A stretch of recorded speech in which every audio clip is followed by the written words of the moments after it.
Hello and welcome to Mirror Realm. My name's Nick, known as Wyvern on the Discord servers. Today we have a special guest. We have Astarael. Is that, you want to correct my pronunciation there? I think any pronunciation is probably okay, but I usually say it as Astarael. Astarael. But yeah, you guys can just refer to me as Casey here. Okay, that makes it a bit easier. So got Jared on the call as well. Hello. Sure, I'm here.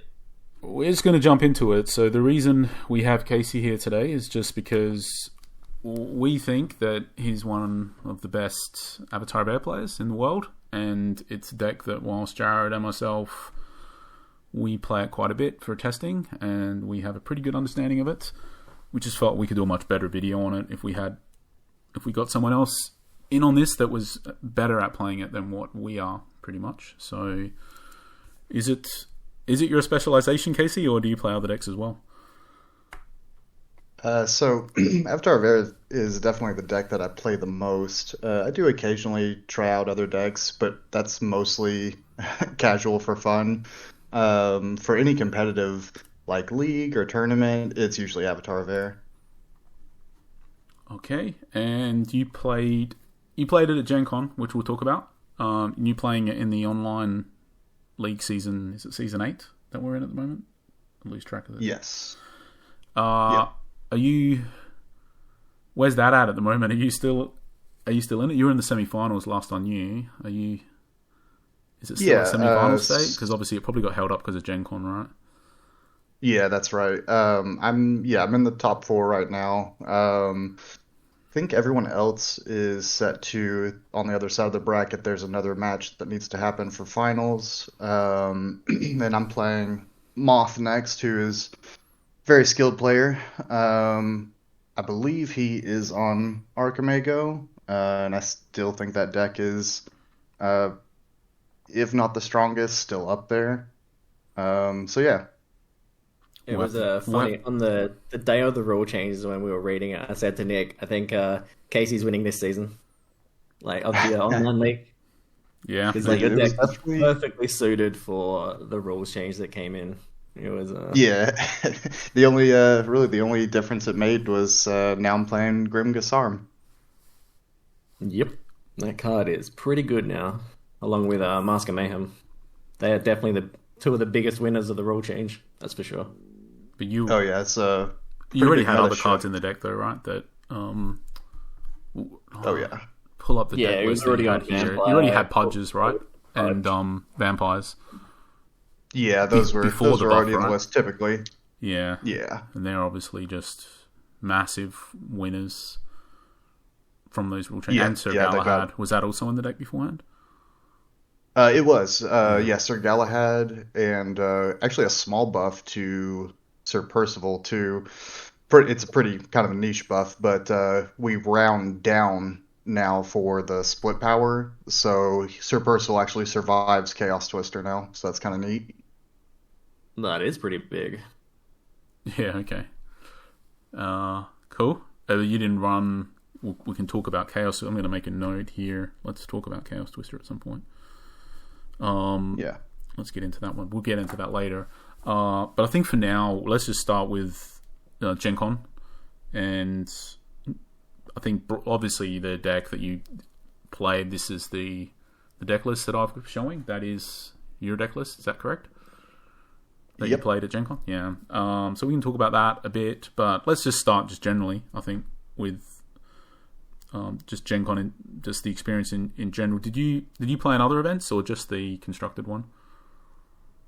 I played in the Sunday Cornerstone as well, but I actually volunteered for the vast majority of the time I was there. I think something like 25 hours, I think I volunteered.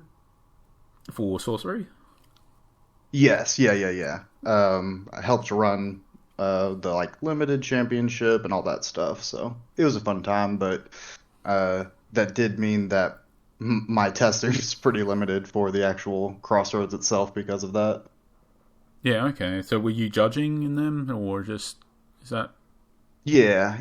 I helped judge in the limited championship, and then kind of just volunteered where they needed just help passing out packs, talking to potential new players, doing the learn to plays, Yeah, that sort of okay. thing. Yeah. And then what was the lander plays like? Was there a lot of throughput for those, or was it like totally Yeah, packed the whole time? Queue of people waiting to learn how to uh, play, or was it a bit more like not quite like that, or how did that look?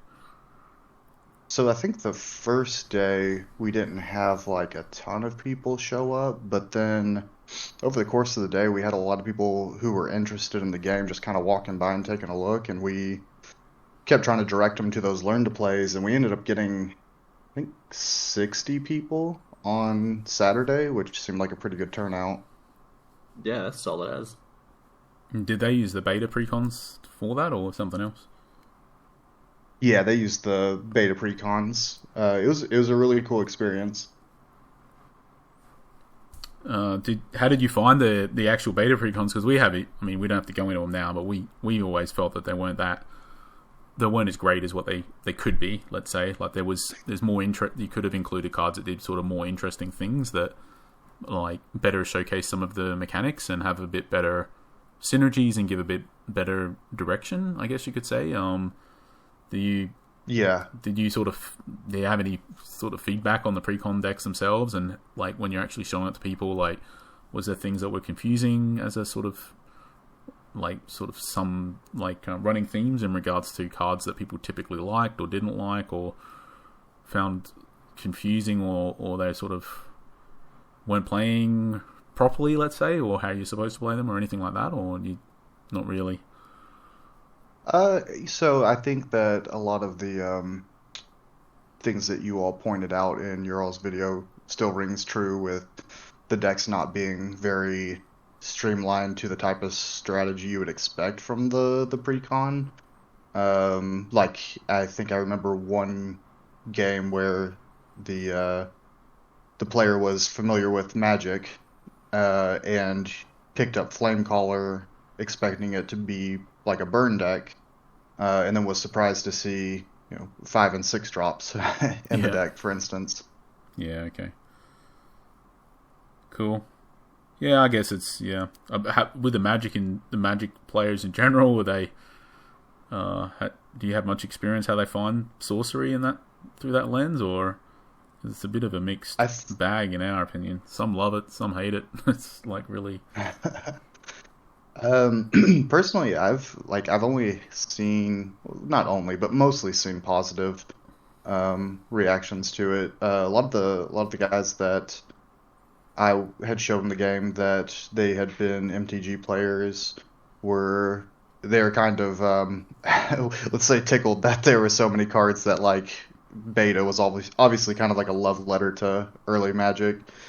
So that it was interesting seeing their reaction to cards like Sea Serpent, yeah. Okay. and Yeah. how it's such a direct analogy to Magic. But overall, I think most people that I like showed the game to it was pretty well received. Um, I think the highlight of the learn to plays for me was two of the guys playing just about lost it laughing at polar bears. They thought that was so funny that it could cross the back of the realm. Yep. Yeah, it definitely is one of those cards that showcases the mechanics of the game. Like, it's something that it's just can't. Yeah, it doesn't. It's not really a thing in Magic at all, is it? So it really does a Yeah, it's job like of unique to sorcery having like the chessboard aspect. Yeah. the limited event. I have one question. I'll ask that because I don't want to forget to ask it. Which is just, do you know in the top 8 were you about when the top 8 happened in that limited event? Yeah, I was around. So with the draft, it's double AL beta, right? In the top 8. Yes. Do you know what the pack order was that they opened? Yeah, I believe it was beta first. Is that normal as far as you know? Because I'm not sure what like the whole the time, standard I'll is. say that just to not like for the whole time that it's been out, Ethereum Legends in Australia. I'm pretty sure everywhere in Australia we've been doing double AL beta, and the pack order is a Arthurian Legends beta. I'm pretty sure. So I was really surprised when I saw the report. I think the person who... Because the one issue you run if you do beta first, which I think is exactly what happened in the top 8 as far as I can tell, which is that if you open beta first and someone pulls a sorcerer, they automatically win. Basically, because they can then draft a sorcerer deck through all of the 3 packs. Whereas if you do AL beta, you've already drafted 2/3 of your deck before you hit the sorcerer, and it's not as... It's still ridiculously advantageous, but at least other people have a chance to win. It's not just an automatic win for the person who opened it. Right, you just draft all the 2 and 3 drops and just double draw the whole game. Yeah. So I was just curious if that was... obviously nobody really... Did anyone question it, or was it not really... Nobody cared? I did hear a couple people kind of... not exactly balk at it, but kind of question it. But I actually honestly didn't think about that being the case with opening beta first. So that is interesting. It makes sense now in retrospect, but I would have not thought about that being a huge problem beforehand. Yeah, I mean, I guess it's not... Yeah, I mean, huge might be a bit of a... I don't know if it's huge as such, but I mean, it's big enough of an issue that, I mean, who knows, obviously, in the end, but if it's incidental, but I doubt that. I mean, the person who won the whole thing pulled the sorcerer, right? In the top 8 draft. Yeah. And you could, it's a shame in a way, like, it's on the one hand, it's like you'd like to say the best person won, and on the other hand, it would just be better if that didn't happen like that, so you didn't have to question it, if that makes sense. But we're just a bit surprised on that one, so I just thought I'd clarify that. But how was the general the general engagement? Was it like about 80 people? Was it in that event? There were, I'd have to look it up to know the exact number, but it was a pretty large event. It's quite a lot, yeah. And how many rounds? Like, it was because it was sealed, right? 4 AL 2 beta. Yep. In the sealed. Yeah. Okay. Was that sort of considered like a pretty big part of the weekend, or was it nobody? Were people taking it seriously and getting into it a lot, or was it not really like that? Yeah, I think so. I think it was. I would say that the Crossroads was like the peak of the competitive play, but the limited championship was definitely number 2. And was the general skill level pretty good, did you feel, in the limited? Or we're just asking through the lens that for us limited is a huge, like, obviously we play online and we talk about constructed a bit, but actually we nearly only play limited with Sorcery pretty much. So we just, like, being able to have played in an event that big is something that I think both Jared and myself, we would have loved that opportunity. Yeah, for sure. And I don't know if, well, at the moment it's not even clear whether we'll ever even get the opportunity to play in something like that.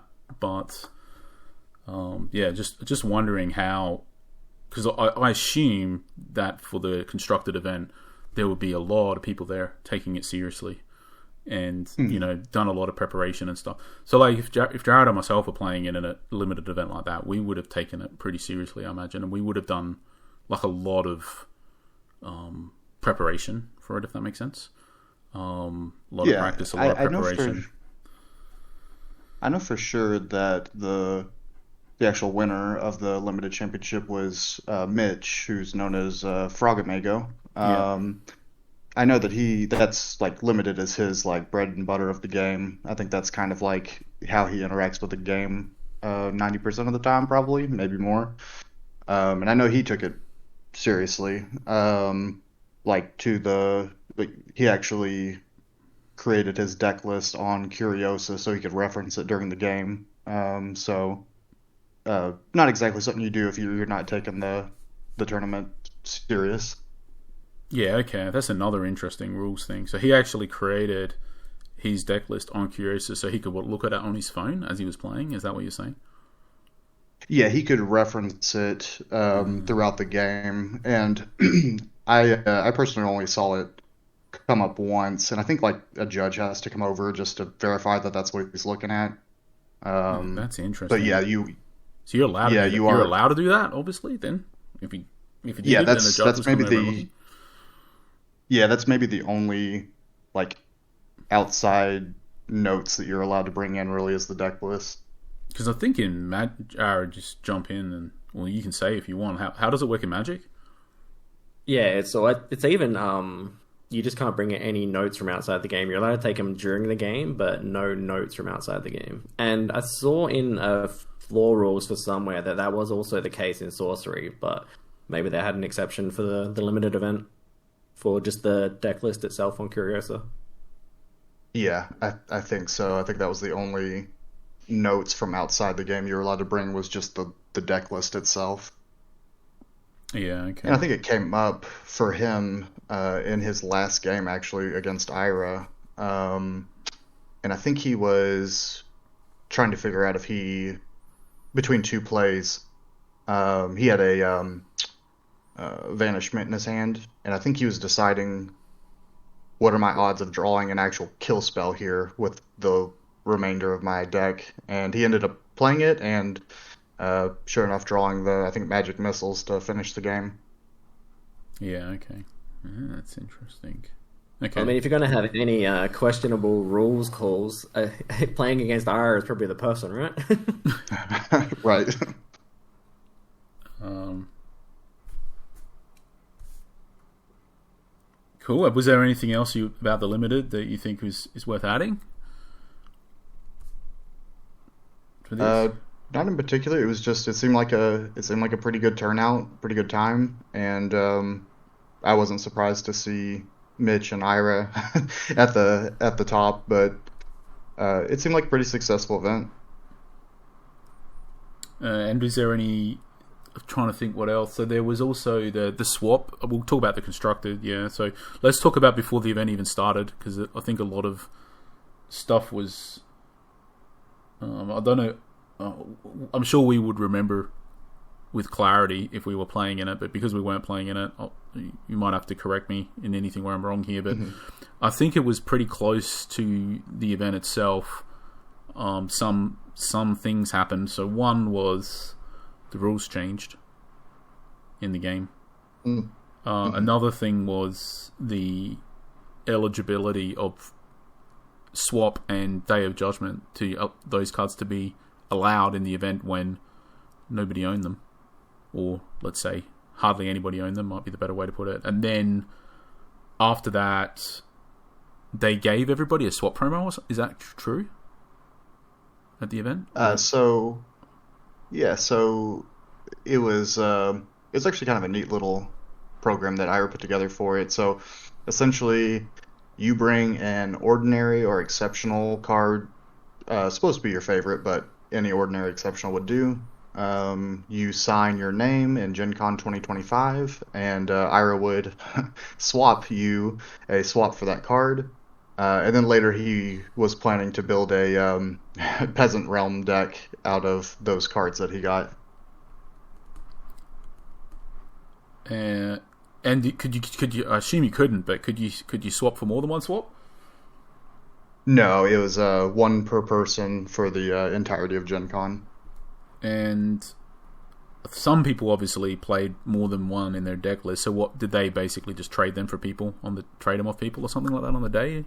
You're guessing? Yeah, pretty much. I think that, or there's no rules against borrowing them, so I'm sure some people just borrowed them as well. Yeah. Okay. And then did you? Because presumably they were. I mean, the card is meta relevant for sure. They were definitely in. It was definitely in decks, right? Some would say it's about to be meta defining, but yeah we'll get there.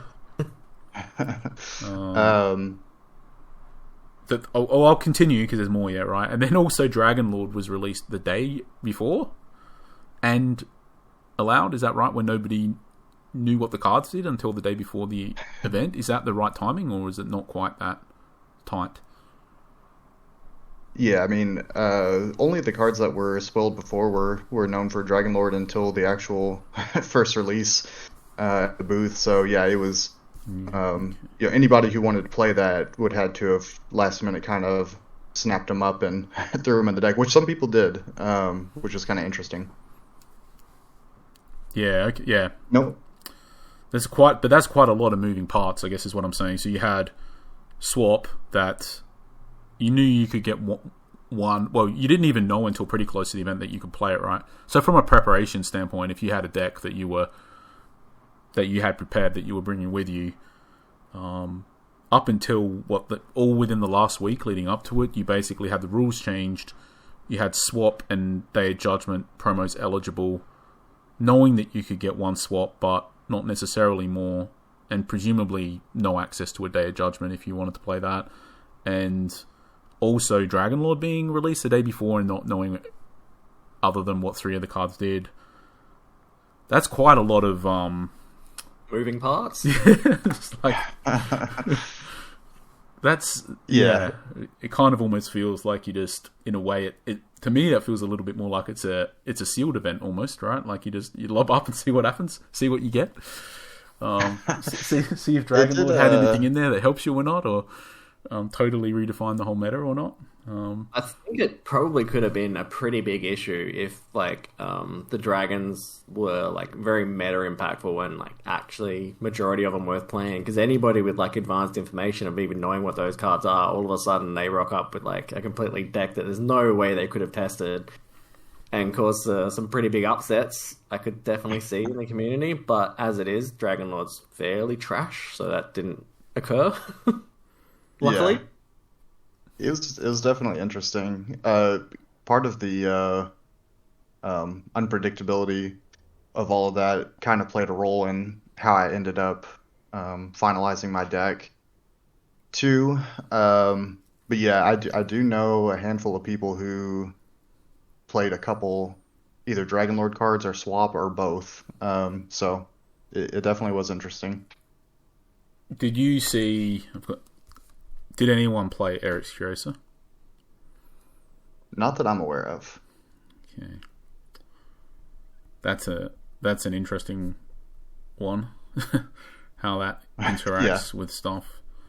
Had some questions there, but we'll just have to. The obvious one is with the what's the time dragon called again?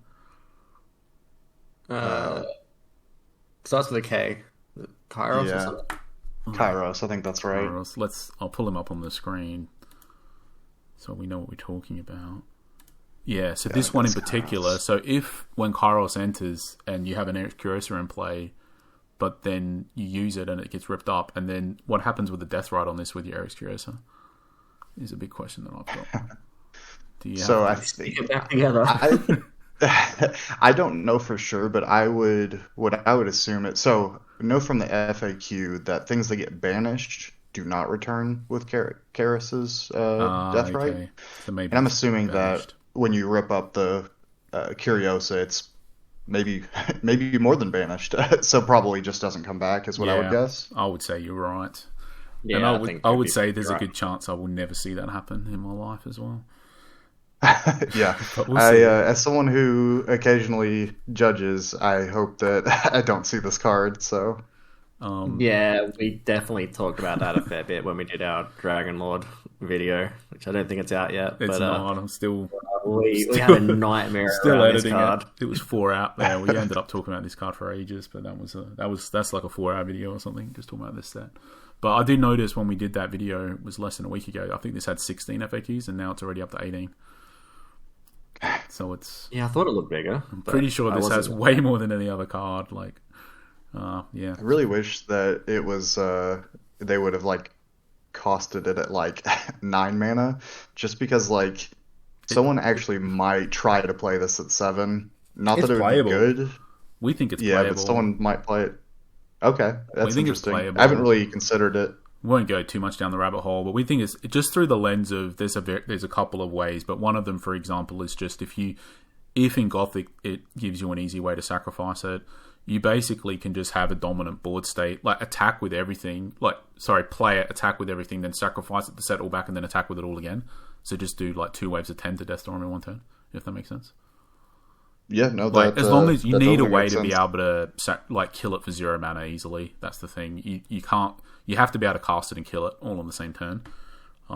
So if Yeah. that's easily possible, it's playable. And there's a couple. And then of as soon as that's possible, all of a sudden all sorts of combo stuff starts creeping in with like future sets and maybe even current sets. We didn't go down the rabbit hole on it because we don't want to deal with it, but eventually Yeah. It is a judge's nightmare, though, as you say. It's like, Yeah. ugh. Yeah, having to actually take a picture of the board state and try to recreate it will probably not be fun. So No, and presumably time-consuming, no matter what, as well. When Yeah. Sorcery already has sort of an issue with in real-life tournaments with time. I mean, was that whilst we're there? I guess because you were playing and judging the whole weekend. How much of an issue? How long were the rounds? I guess is the first question. so I think most events were 45 minutes. We didn't. I don't think we had a ton of people go to time, but there definitely were games that went to time, and at least one draw that I'm aware of because of time. And what happened when time is called? Is it finish the person finishes their turn and then a certain amount of more turns? Yeah, Was it 2 more? yeah. or- So it's the 3 more active player, and then 3 more turns, and then if there isn't one person on death's door and the other's not, in which case the person on death's door loses, then it's a draw, which is a double loss. Yeah, okay. And how do they... Yeah, okay, that's interesting. The double loss thing, because that doesn't work in the system, does it? So are they doing that manually somehow? Yeah, I'm not positive. Yeah. David, I forget his Discord handle, but he was handling the actual Yeah, Play Network. okay. And... Yeah, and I guess, what are you saying? Current turn and 3 more. I mean, if Jared and I were playing, that could be another 45 minutes easily. So, Yeah. are the judges there? We sort do of- go down the rabbit hole a bit. Are you have to loiter over them as a judge, sort of kicking them like, all right, like 60 seconds left to finish your turn, or like how do you get people to just in that sort of environment where the time is over, right, and you just have so many more turns? I guess people don't want to rush, right? They want to do everything properly and they want to think it through.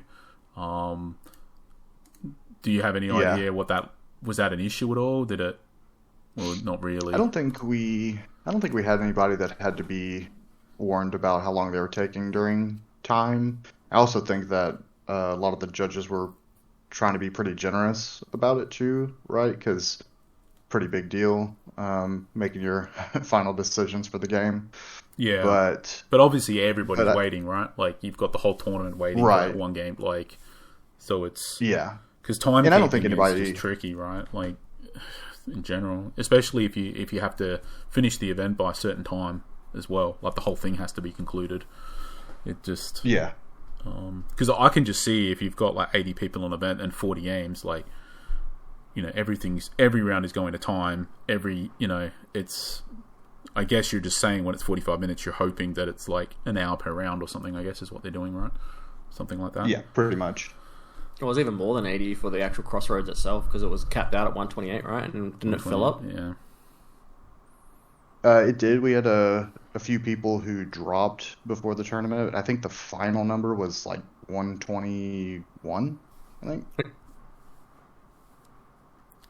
Still, and you finished. Um, There was no top 8, right? In that. Yeah, there was no top cut for it, so the final placement was essentially tiebreakers for the Swiss. Yeah. Okay. And how many rounds was it? 6 rounds, I think it was. Yeah. Okay. So presumably, what did you? 7 rounds. Sorry, rounds. 7 rounds. Yeah. Okay. Yeah. So with 7 rounds, effectively, because you came third, you went 6-1, presumably, right? Yeah. Oh, did you won the rainbow foil? Does that right? I did, yeah. Yeah. How does that? Does it look awesome or not so much? Or were you happy? No, with it? it's pretty nice. It's The foiling isn't quite as noticeable as I thought it was going to be, but it's still really nice. Honestly, my favorite part is just the uh, flavor text, I guess, changed. So the original Avatar of Air says, your avatar of soaring ambition, and then the rainbow foil says, your avatar soared to its highest ambitions. Yeah, that's a nice change. Are Be you able interesting to see what to? they do with the other ones. Yeah. Are you able to send me a picture of it so I can put it on the screen? Because I'm sure people would be curious to know what it looks like. Yeah, I can send you a picture of it Yeah, later. right. I'll just put it in the video right now as we're talking about it. Did you lay your eyes on any of the other ones? Any other avatars there, or in this rainbow form? Which ones did you see? So there were a couple druids there. There's a pathfinder that also made it in at 6-1. Didn't really get to see a close up of it. And then I saw sorcerer as well. So the interesting thing about the druid one is that it's not double-sided, and it's a single card because obviously they're not going to give druid two cards. And it was the flip side, so it was the side with Bruin and the Thorns as the artwork. Oh, okay. Okay, that's interesting. So one thing I was going to ask with because the foils from the original post were only meant to go to the top 4, but because there was no top cut, I'm assuming they just gave it to everyone who went 6-1 and up. Yeah, pretty much. Ira made the call that since they weren't able to do top cut, he didn't want there to be a bunch of feels bad where people just missed out purely on Swiss tiebreakers. So he just had it be everyone who went 6-1. Yeah, that's good. So where did 6-1 go down to? Was it 8th? 7th. 7th Okay. place. Yep. Okay. Do you think that they even printed an Avatar of Fire one? Oh, I saw it in person, so yeah. They did? Okay. I think that's the holy grail if somebody manages to finish top 3, or is it top 3 or top 4? Top 4 at one of these Crossroads events with an Avatar of Fire deck to win it. I think that's like the pinnacle of sorcery achievement if someone pulls that off. I'm sure collecting-wise, it'd be like, getting a unicorn, but, value-wise, nobody would want it apart from collectors, so I could just see the value not even being much more than, Avatar of Air and Druid. Because I think there's going to be a lot of those and not many of all the other avatars in general. Yeah. Yeah, I suspect there are going to be a ton of Druid promos out there by the end of it. Curious with the swap, whether we will get them, Jared, at the one in Melbourne. I hope so. I really don't want to have to pay like $800 each to get a playset. Do you know how much? Did you see what they were sold for there? Do you know what they're? We got no idea. Do you know what the market value for them is, Casey? I didn't actually see any sell. I know someone listed one at a few $100s maybe before the event, but I didn't personally see anybody sell one. I think Because they were worth a mostly lot people were borrowing. before the event. They were worth loads, but now obviously, there wasn't many in circulation, and obviously now that they handed 100 and whatever out of Gencon, you probably went from literally tripled or quadrupled the supply overnight, just about, I'd imagine. Yeah. So, yeah, okay. It's an interesting one because I can see that there are decks that just want to run 3 of them as well.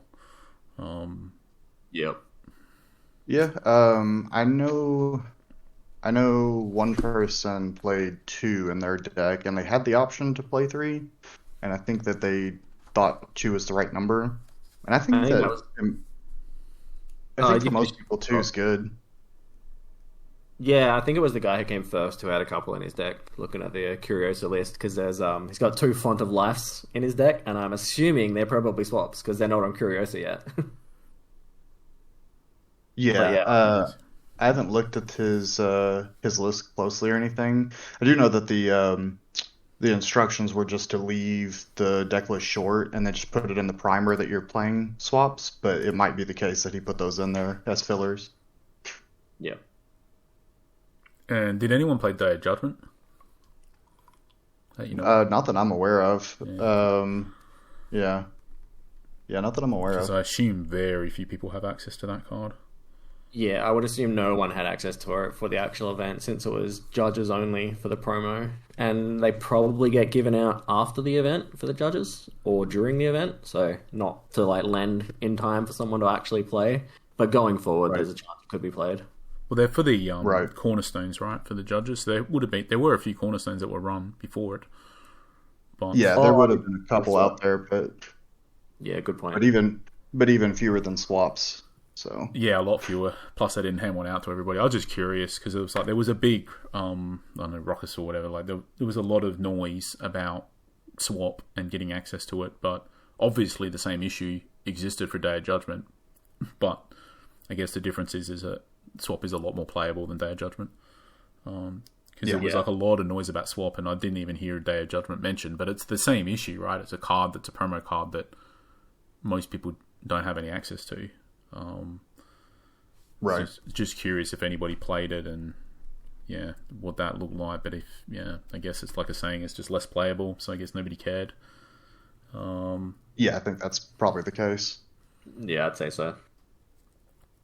I know if I was at Gencon, I would have had a pretty feels bad moment about not, just the swap issue.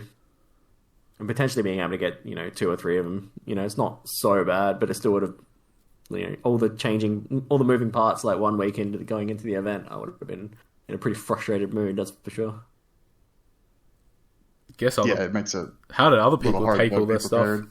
Well, how did you take it, actually? I mean, I guess, because obviously with your deck, it was just like, on the most part, the changes kind of just helped a lot. And the rule changes helped a lot, obviously. And then the other stuff, I guess, swap is... Maybe it's a good card, and maybe other people play it, and maybe that gives them a bit of an edge. But it's obviously you're not playing water, so it's not like you were going to potentially include it, or Day of Judgment, I guess. And then also, none of the dragons really made any sense. I guess you looked at them the night before and thought, "No, is that what happened?"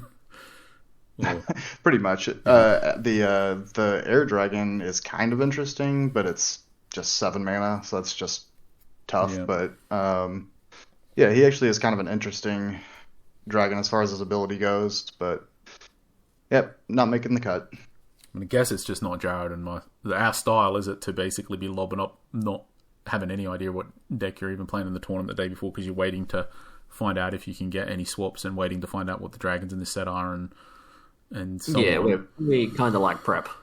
So, but if you were coming in with your deck, I guess, that's probably a good move to do something. I think it was a good choice of deck for the tournament, really, with all things considered, just because you come out of the rule changes so strong as well with it, and people... I think if I had to pick a top deck for the game at the moment, it is this deck. But I think it's very, hotly contested for number 1 deck at the moment, between a few decks. But I definitely think this is, if not number 1, definitely in contention. Yeah, I appreciate that. It's I think that's fair that it's up there. I think the Steam Druid or Hot Springs Druid is still pretty difficult to beat on the whole.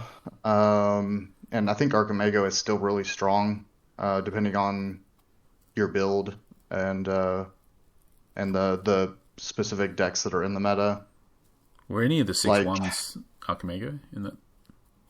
No, the 9th place was the highest Archimego, and they lost out to the player who made first. Yeah. Okay. So, yeah. We think Archimego is in a way worse. Maybe probably don't want to get too hung up on it, but we think it's way worse spot, pretty much.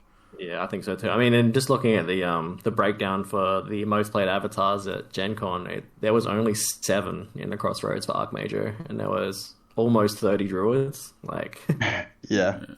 Yeah, Druids outnumbered it, even when Archimego was the best avatar, but probably best by none. It was still outnumbered by Druid in tournaments because it's just Druid's just popular, basically. It's definitely our Archmage deck is just straight up dead. Like it couldn't handle the rules changes effectively at all, and I don't think there's a way to save it either, unfortunately. So, but yeah, there's definitely going to be other builds out there that can still be pretty solid, but I think they're just in a really rough place because of Mask and the Axe. Like they just put such a like a 1 turn burst clock on Archmage that you just generally can't handle it. I think it's going to be a big problem going forward. And if they do get popular, then people just start playing for them, and then all of a sudden the deck's not popular anymore. Yeah, I think there's a lot of factors with Archimego why it wasn't played at Gen Con, but as far as the deck moving forward, I think the way that Archimego has to be played is with a more token heavy strategy, just because you need bodies out there to block those potential Gisarm attacks. Yeah, I agree. But those cards in particular, as in those 2 specific cards, they really just give every single deck access to forcing.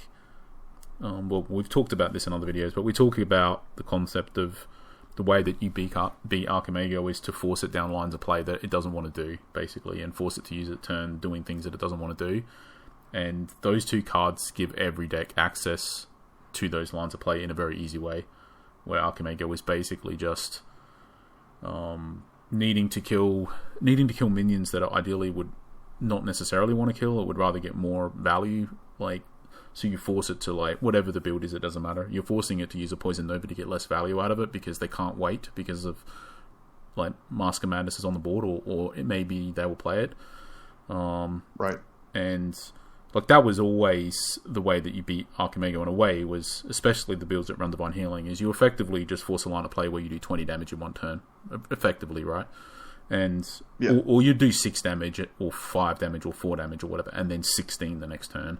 So the way to beat it was to take it from some very high life total down to 0 in a single turn, and those 2 cards just make the sequence to make that happen way easier and easily accessible to every element and basically every avatar, pretty much. So you had a problem that was difficult to solve, and now it's pretty easy to solve to beat Archimego, basically. Yeah, certainly they can't rely as much on just being able to heal through the aggro. It was definitely beneficial for my deck overall, especially since I was kind of already on that game plan, trying to set up Gigantism, grapple shot windows, and just burst windows with the bigger guys, plus things like Arcane Barrage. So it was a pretty natural include for me. But yeah, it is being played a lot broader strategy now. You want to talk about your deck? Let's do it if you want. I think it's time. I've got it on the screen. I'm gonna.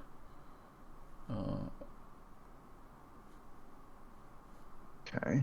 I think we will go through all the cards one by one, but before we do so, do you want to just... We've already started the conversation just now, so that's why I'm just doing this for the purposes of putting some timestamps on the video. But do you want to just talk about the general idea of the deck, what you're trying to... So, what matchups you're concerned about when you're thinking, like, with the deck, like, and just generally how you try to take... what your path to victory looks like, and just about the general strategy a bit, and when you're on the back foot versus on the front foot, so to speak, how that looks a bit different in the approach. Yeah, sure. So a lot of my focus whenever I'm building my deck for a competitive setting really is on Archimego and Druid for the most part, and then just trying not to auto lose to other things. So there's particular cards that make certain matchups better, but like the general idea is to play minions that are difficult to remove, and just be able to bully down other decks very like stompy like kind of strategy overall. Also playing things like Hounds of Andaros, which are just really hard to kill, which gives me a minion to throw a Gigantism or Grim on pretty reliably. And then playing some sort of like what I would call value engine kind of cards like Bowman and Cerberus with the ranged. I think ranged is like really underrated for like Avatar of Air specifically. Just being able to remove my opponent's minions without trading is just really strong. Yeah, it's easy to see. Yep. Yeah, as soon as I saw those in the list, I was, the idea is it's easy to see, and I guess in practice it works as well for you. Obviously, it's not just a theoretical thing, right? It's something that you can easily see, because at the end of the day, you can push as soon as you can push them anywhere. You've basically got 3 of the columns locked down, pretty much, right? So it's very difficult, even if you ignore the fact that you could potentially blink them or whatever and get a bit of extra movement. Even without that, they're still very... I assume it dominates the board position. Yeah, if once I've played one, if they don't immediately have an answer, it's pretty awkward for my opponent to play stuff forward. Just because, obviously I'm playing things like Trinket, and so I can easily take out like cats and stuff like that even. So it can make it really awkward if I'm ahead on tempo with them. Just very similar to Trinket, if you've ever had like a game where you get to stick a minion first and you've got Trinket in hand, and then all of a sudden they don't really have any good way to play a minion because they know that you're just going to kill it. Yeah, it just turns the whole situation into just not trading and just always winning on the board, and then it just snowballs out of control into a game win very quickly. Yeah, I definitely had a matchup where Longbowman basically, in combination with other cards, saved me from like a really nasty curve out from a Druid player. Just getting to kill their Powries and then a Lugbog Cat with a Trinket from the Bowman, like, helped me just not die before turn 5, basically.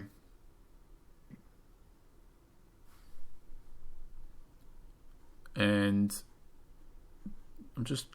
maybe we'll just talk through I think with I guess the general strategy here is that you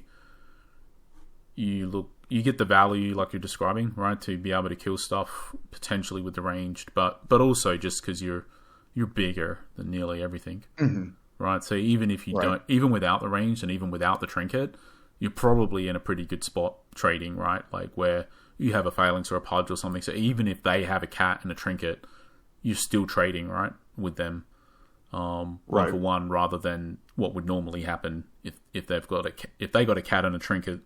Normally they're not dying, right? They're going to live. They're going to survive through whatever they attack. So I think you get that value, but I guess you can see that you take a little bit of time, potentially get online, but you are air, so you do get the towers and stuff. So potentially you are getting down one of those 4 drops or on turn 3 or a 5 drop on turn 4. So you probably don't end up too far behind too early generally, I would think. And the mana base, do you sort of find that the element, being able to cast stuff on curve with the thresholds is not an issue, or is that an issue sometimes? It can be an issue. I usually have to get pretty unlucky on my my draws or mulligans for it to be like a serious issue. But, sometimes it can be difficult to play the Autumn Unicorn on 3 sometimes, depending on the sites that I start with. But otherwise, I essentially, like, if you look at the list, there's a lot more double Earth on the minions, so I try to mulligan into at least 1 air site, so I have a place to push from, and then 2 Earth sites to be able to cast those bigger minions. So that helps, just trying to focus in on trying to get the 2 Earth to start with, just so I can get the bigger minions online, and then once I have those online, it gives me more breathing room to get more of the air threshold, and I'm playing more air threshold overall. So you're typically you want your starting site to be air. The one in front of your starting site, is that Earth most of the time? But is that what's happening, or are you trying to get air as the So starting and the one in front as well, both there? so it's kind of interesting because it really kind of depends on the matchup. Obviously, I'd prefer all my sites be air if possible, but it depends which site is more important. My secondary site to be air. I definitely do want to start with an air site though. Um, it's really bad if I don't start with an air site under my avatar. Essentially, don't have an ability for several turns if that's the case. And you would start Um, with a tower and not use either of the mana. Is that something? Is yeah, for sure. I yeah. would much rather blow a tower for nothing and start on air than But save it and not start on air, I think. but presumably, you end up with an Earth site in front of you quite often because presumably you need double Earth pretty early on here. So Hmm. if you Yep. have like Unicorn or Phalanx or Pudge or something in hand, and you have air site, Earth site, Earth site, presumably you're keeping double Earth, one air site, starting with the air. Hmm. What, drawing a site maybe just to hope to get a second air, like to put in front and whatever, taking it from there. But looking at this, if your starting site is always air, presumably a good chunk of the time, the one in front is just going to have to be Earth quite often. Yeah. Yep. And then if when that happens, do you typically just leave the Avatar of Air on the starting site the whole game, or Yeah, for the most part. Obviously, dependent on the situation, but in this kind of build for Avatar of Air, um, you are kind of babysitting some of the bigger minions and trying to push them to where they need to be. So you really do want to stick to your air sites and use them as a launch pad. Um, but yeah, obviously much better if I can get more air sites to move on. And I think most of the time I do, just because I'm pretty much playing every dual site available to me, um, which is its own risk. But um, overall, the risk reward there is worth it, I think. Thanks. Um, yeah. Oh, So there you go. You go. I was just gonna say the one of the big focuses of the deck is really trying to maximize the number of games that I can play a Pudge or Phalanx on turn 3. yeah, that's pretty huge. And then you can, just to clarify with the sort of launching the attack, so you can basically play the Phalanx on your starting side, and then the next turn you can push them basically either directly in front or diagonally either way. So you could attack on one of 3 different files, basically, right? Even though they can only move Yeah, forwards. Sort of correct. acts Yep. like giving all your minions from your starting site movement +1 and airborne. Yeah. Yep. Kind of like always having Blink in a way. Do you think with the Pudge? So how often did you get the Pudge onto their side of the board? So funny enough, I still find myself most of the time actually wanting to focus on reeling them with Pudge, even though it is kind of easy just to push it onto their site and now be able to just attack their site. But in the tournament, I think I did in one game just push a Pudge onto their site and beat for face. Yeah. So it's pretty good now.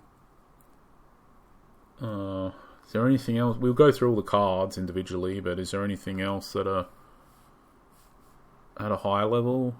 When you are on the back foot, you do have some stuff to, like, you have Earthquakes, you have Whirling Blades, right? You do have like mass, like, cards that are capable of turning a bad board state into a good one, effectively. I'd put Rolling Order in that Yeah, and category too. yeah. Sure. Arcane Barrage too. Even it's a little tough sometimes to get the triple air early, but not. I mean, not impossible, and it's not terribly difficult. But yeah, it definitely is capable of swinging at least several smaller minions too. You want to go through the cards one by one? We'll do that. Yeah, sure. You want me to just start at the Black Plague? Yeah, we'll just do them in order, and we'll, if for some reason it makes sense to skip ahead, we'll skip ahead to the specific card that it makes sense. But we'll just do them in order. Sounds good. Yeah, so the Black Plague is mostly for other spiders, or now the Hydras is kind of a big deal for it. I actually didn't. I don't think I only cast this one time during the entire weekend, and it was solid, but did not get a Hydra with it, unfortunately. But the main idea is to be able to take care of those really difficult minions to remove, and spiders. Yeah, I mean, you mentioned it's good at killing spiders, which absolutely it is probably the biggest use for it. But you're not playing spiders yourself, which is also pretty good at killing other spiders. That's Right. probably the most noticeable missing card from this deck list, I would say. What's the reasoning behind that? Yeah, so I guess there's a couple reasons, but Spider is definitely one of those cards that's like super powerful, and it comes in and out of the list for me. Specifically, the reason I didn't play them this time is because I was expecting a lot of Steam Druid, and it's not particularly graded in that matchup. It can be good still, but sometimes you play it out and then they just flood it, and then it's done. I'm also playing two duels that have water in it, so that can sometimes be awkward. But overall, not a reason to not play it. But mostly it's just the fear of trying to depend on a root spider to stabilize, and then they have the geyser. Yeah, it's a good call. Absolutely one of those meta things for sure. Yeah, it's fantastic in a meta that's not playing heavy water. Like if I was playing a bunch of mirror matches or flame callers, for instance, it'd be pretty sweet. Yeah, absolutely. You can obviously, it's pretty good at. It's not just root spiders, right? Like you said, it can basically kill anything that, within the context of what the card does. But it is a pretty good utility answer to anything that may be a problem. You just have to then engineer the board state, but it's not that hard to engineer. Like it's at the end of your turn, you can move your stuff out of the way typically, right? So, right, you can, like you said, even though it's the weakest thing, it's pretty easy to get a Hydra with it. Yeah. It's also noticeable that since it's the weakest, I can still get my phalanxes in there and stuff too, and still remove something smaller. That's a problem. Even more added value just by being Avatar of Air, by being able to throw their units into the Black Plague as well. Yep. Very rarely do I get to do that, but yeah, it's definitely something I've considered when putting it in. Theoretically, it could be pretty nasty if I'm just able to keep pushing their dudes into the Black Plague. Yeah, even if it doesn't come up much, it certainly causes headaches for your opponents on their turn, that's for sure. Yeah, it's just a good card in general, too. It does cause your opponents to kind of play suboptimally if you slap it down on their active sites. I mean, you got a lot of random interaction. Like, it's pretty, like you're saying, it's pretty fringe that might happen, but you've got a lot of, like, you can Rift Valley something across into it. You can rearrange off the Earthquake. So if they're, whatever, like a lot of the Steam decks, they'll, especially in your list, they're going to mount their attacks from a water site. So you can potentially, rearrange their water site with the cat or whatever to be under the Black Plague instead. So even though the Earthquake doesn't kill it, the Black Plague will at the end of the turn. Like, you've got, you can do properly suboptimal stuff sometimes, like Whirling Blade your Avatar 2 spots to go across to then throw their minion into the Black Plague as well. Like, there's a lot of fringe possibilities, and when you add all of these different things that are possible up,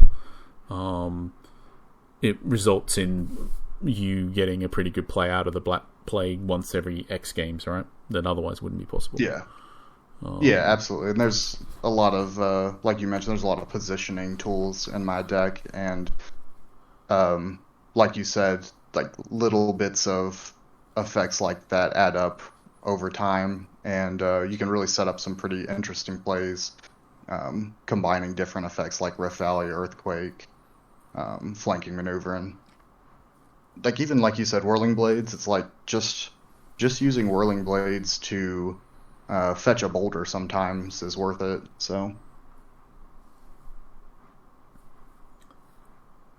Right, is there anything else on the black play? I mean, root spiders can be pretty annoying, but I guess probably it's not the worst thing for your deck generally. Yeah, as long as if my opponent's playing air too, which a lot of turns out there's a big overlap of root spiders and people playing air. I just try to push my minions onto air sites, and then at worst I can try to push them off the spider.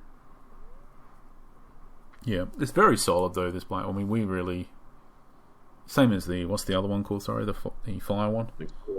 The Great Famine. Great Famine. Yeah, they're both very solid cards. The Onyx Core.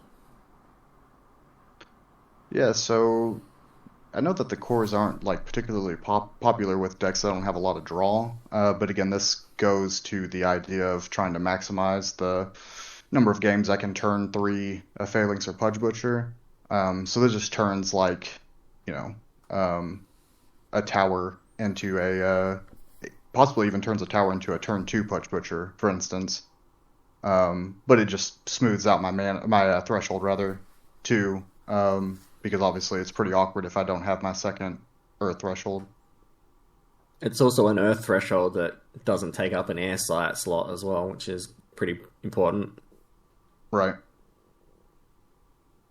And specifically, you can get it with Princess as well, right? So if you can cast Princess, you don't have an issue with your air thresholds, and you can get your Earth threshold effectively. I mean, you may not.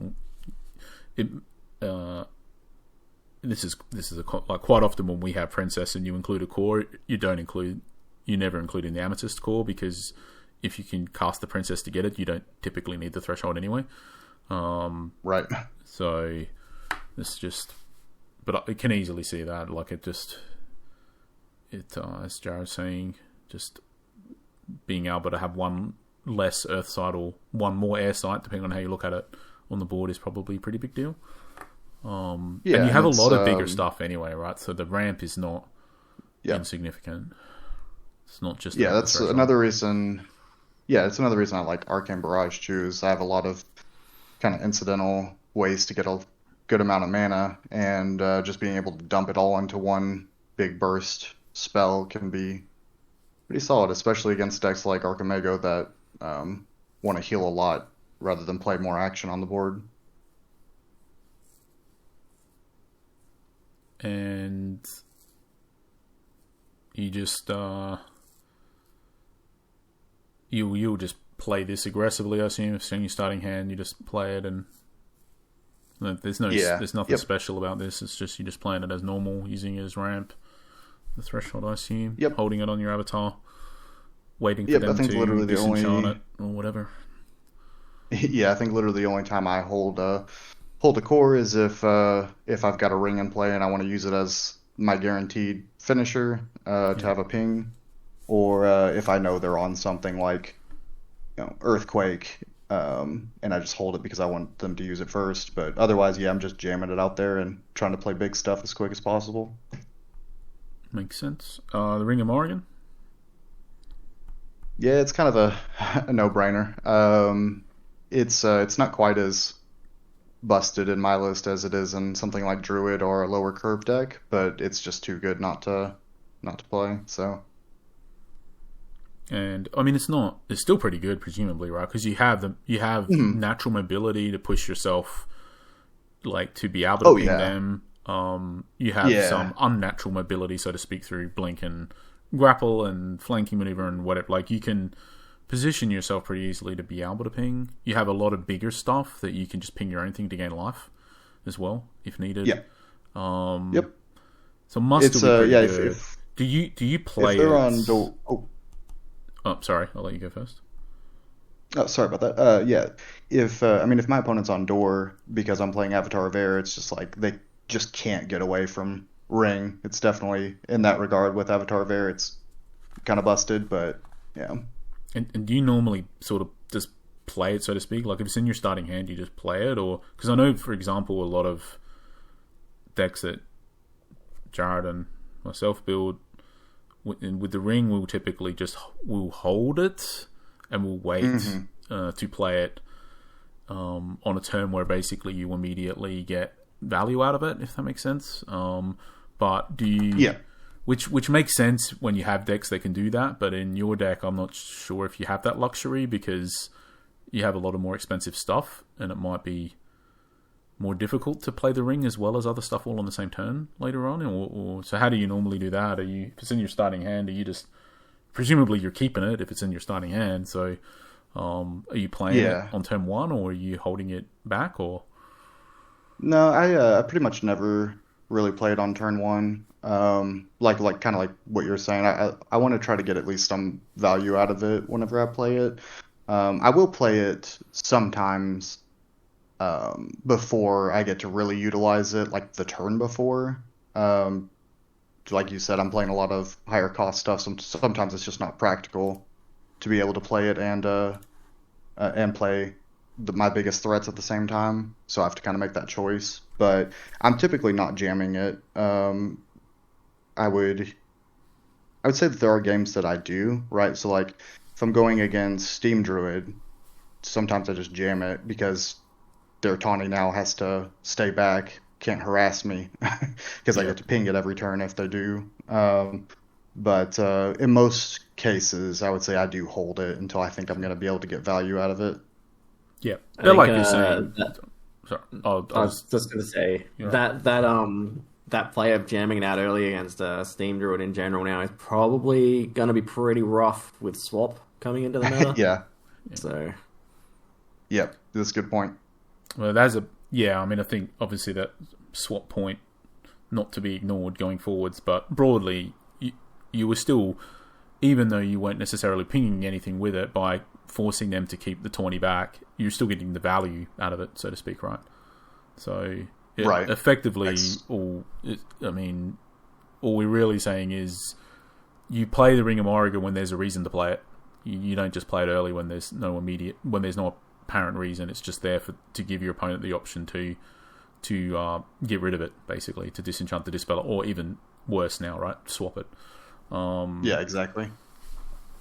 Cool. I think it's just raise that, because I think a lot of it's quite often just played immediately. Like, as a lot of people will just play it on turn one, for example, if they've got nothing else to do with the mana, to just sort of feel like they're being more mana efficient, I guess, but yeah, I think on the end it's just better to lose that mana efficiency and just get the value out of the card, basically.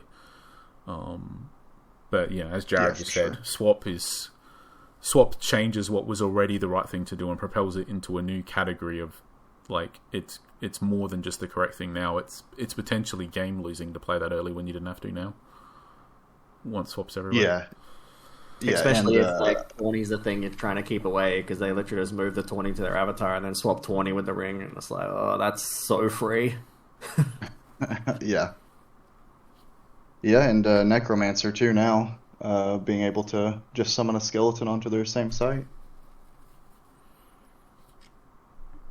You see that one yet, Jared? We haven't done that review yet. There was a whole bunch of cards spoiled. Makes them everywhere. Like, is that one to make 5?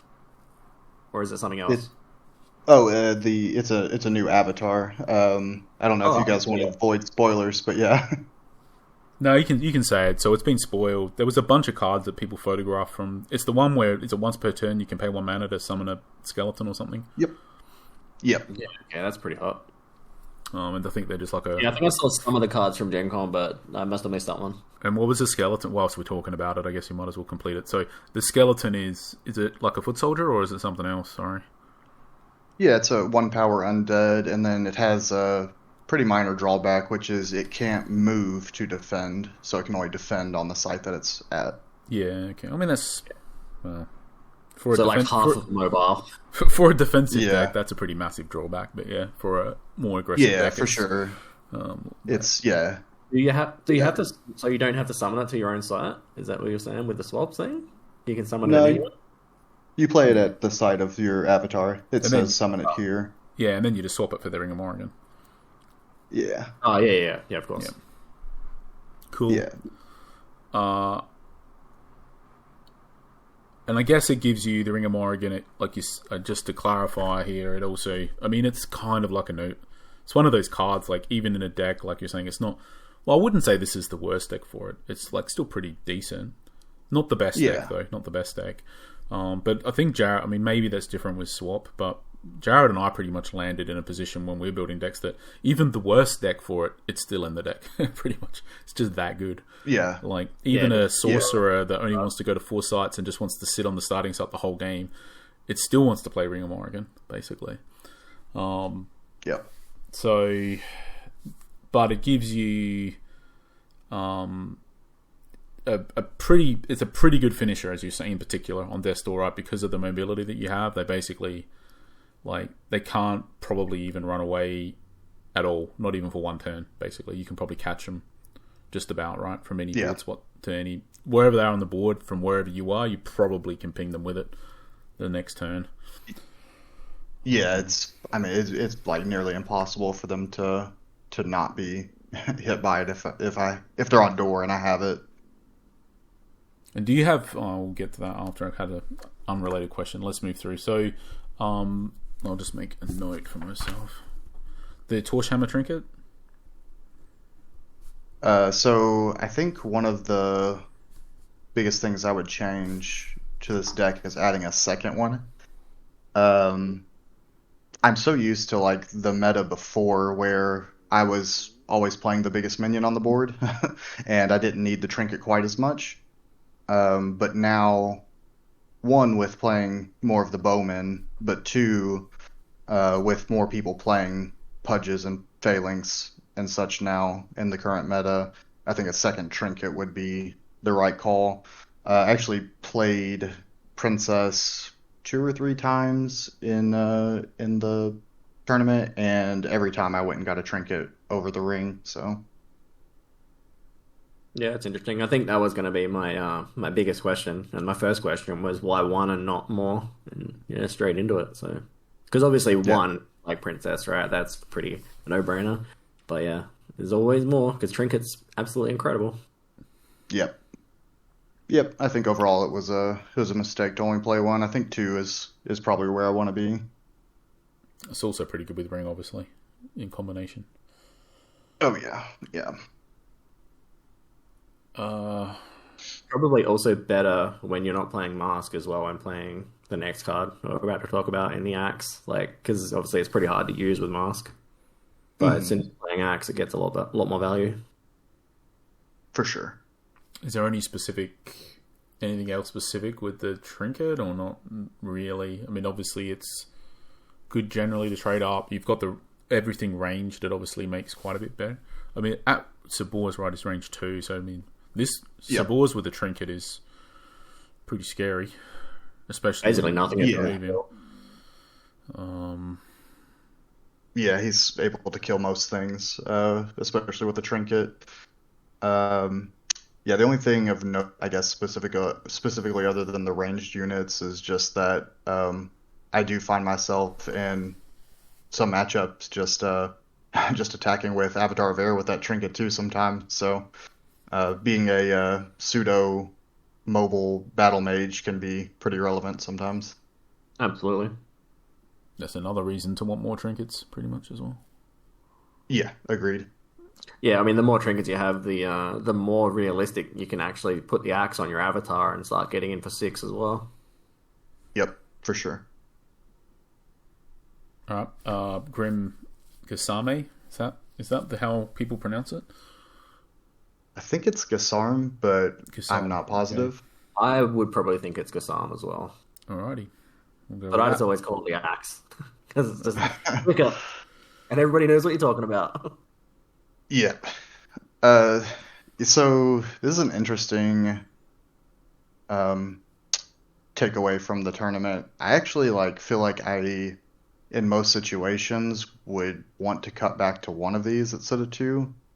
Um, it actually turns out that it's pretty awkward still when you're playing against other minion decks. Against Archimego, it's like, yeah, two is fantastic. But against other minion decks, it can be pretty awkward sometimes, actually. Yeah, unless you're basically being unblocked, but because all your stuff is so much bigger than everybody else's, it just lets their stuff, their small stuff, trade for your big stuff a lot of the time. Yeah. And there are times where, right, like just even jamming it for one attack on a Pudge or a Phalanx is worth it. So that's good. But there are, plenty of games where it's like it's sitting in my hand and I'm like, I really don't have a good place to play this, so it's just sitting. Yeah, I think in that situation, if you move back to one, it's more likely you'd probably want to go for Mask because it turns more of your minions. It gives you the easier one shot over one axe as like one Mask because you can over two minions all of a sudden, especially when your minions are like 5 power. All it takes is 2 5-power minions and you one shot them from 20. So, but yeah, I do agree. Like the more I've been testing with the combination of axes and masks and stuff, I don't know. Two very rarely feel like two axes in particular. Very rarely feels like the right number. I've found. But yeah, then again, it depends on the meta, absolutely. Because if you're expecting a lot of Archmage and just control in general, you just want more and more access to it. So for the one shots, but in any creature heavy meta, which I think is just going to be the game from now on, unless they do something about axe and mask in general, you do probably want you still want to draw them, but you don't want to draw them as often. You never really want to draw them early. I've found anytime I do any testing, when I draw them early, I always just want to mulligan them. It's like, these feel so bad early. Yeah, agreed. And another reason that my deck is more capable of saying I only want one of these two is just because I actually have access to Gigantism too. So that allows me to... Yep. Yes, yep. So I can more easily drop it probably than maybe some other lists can. Yeah. And I did go back and forth on Mask as well. I think if I were playing a lower curve version of Avatar of Air, or if I were playing things like Phase Assassins and Cloud Spirits, I think Mask is better. But without a way to like very reliably put it on their back row, it's can be a big liability too, especially against like Druid. Yeah, that's fair for sure. It's also Mask gets even less value once you're like trying to move ranged units around and stuff like that as well, because you have to force them into attacking instead of using their range projectile. It starts getting very awkward as well. Yeah, for sure. Which also Grim and my opponents playing Grim is another reason I like the ranged units. Like getting double damage one way is pretty sweet. Yeah, for sure. The Rolling Boulder? Yep, classic staple of Avatar of Air. Go on record saying it's my favorite card in the game still. I was definitely thinking that when I saw it popped up. Definitely had this conversation with you quite a few times. Yeah, it's yeah, I just love that card. I wish it made more sense to play a third, just because I do love the card.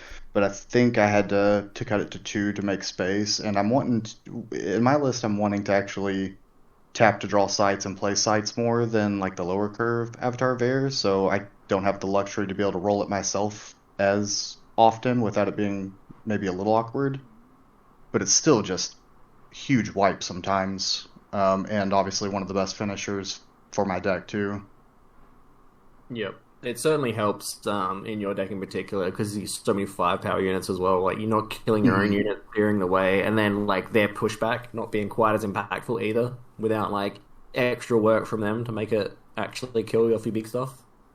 Yeah, exactly. That has actually come up several times where I'm able to roll the boulder through one of my big 5-power units without having to worry about getting them out of the way or anything like that.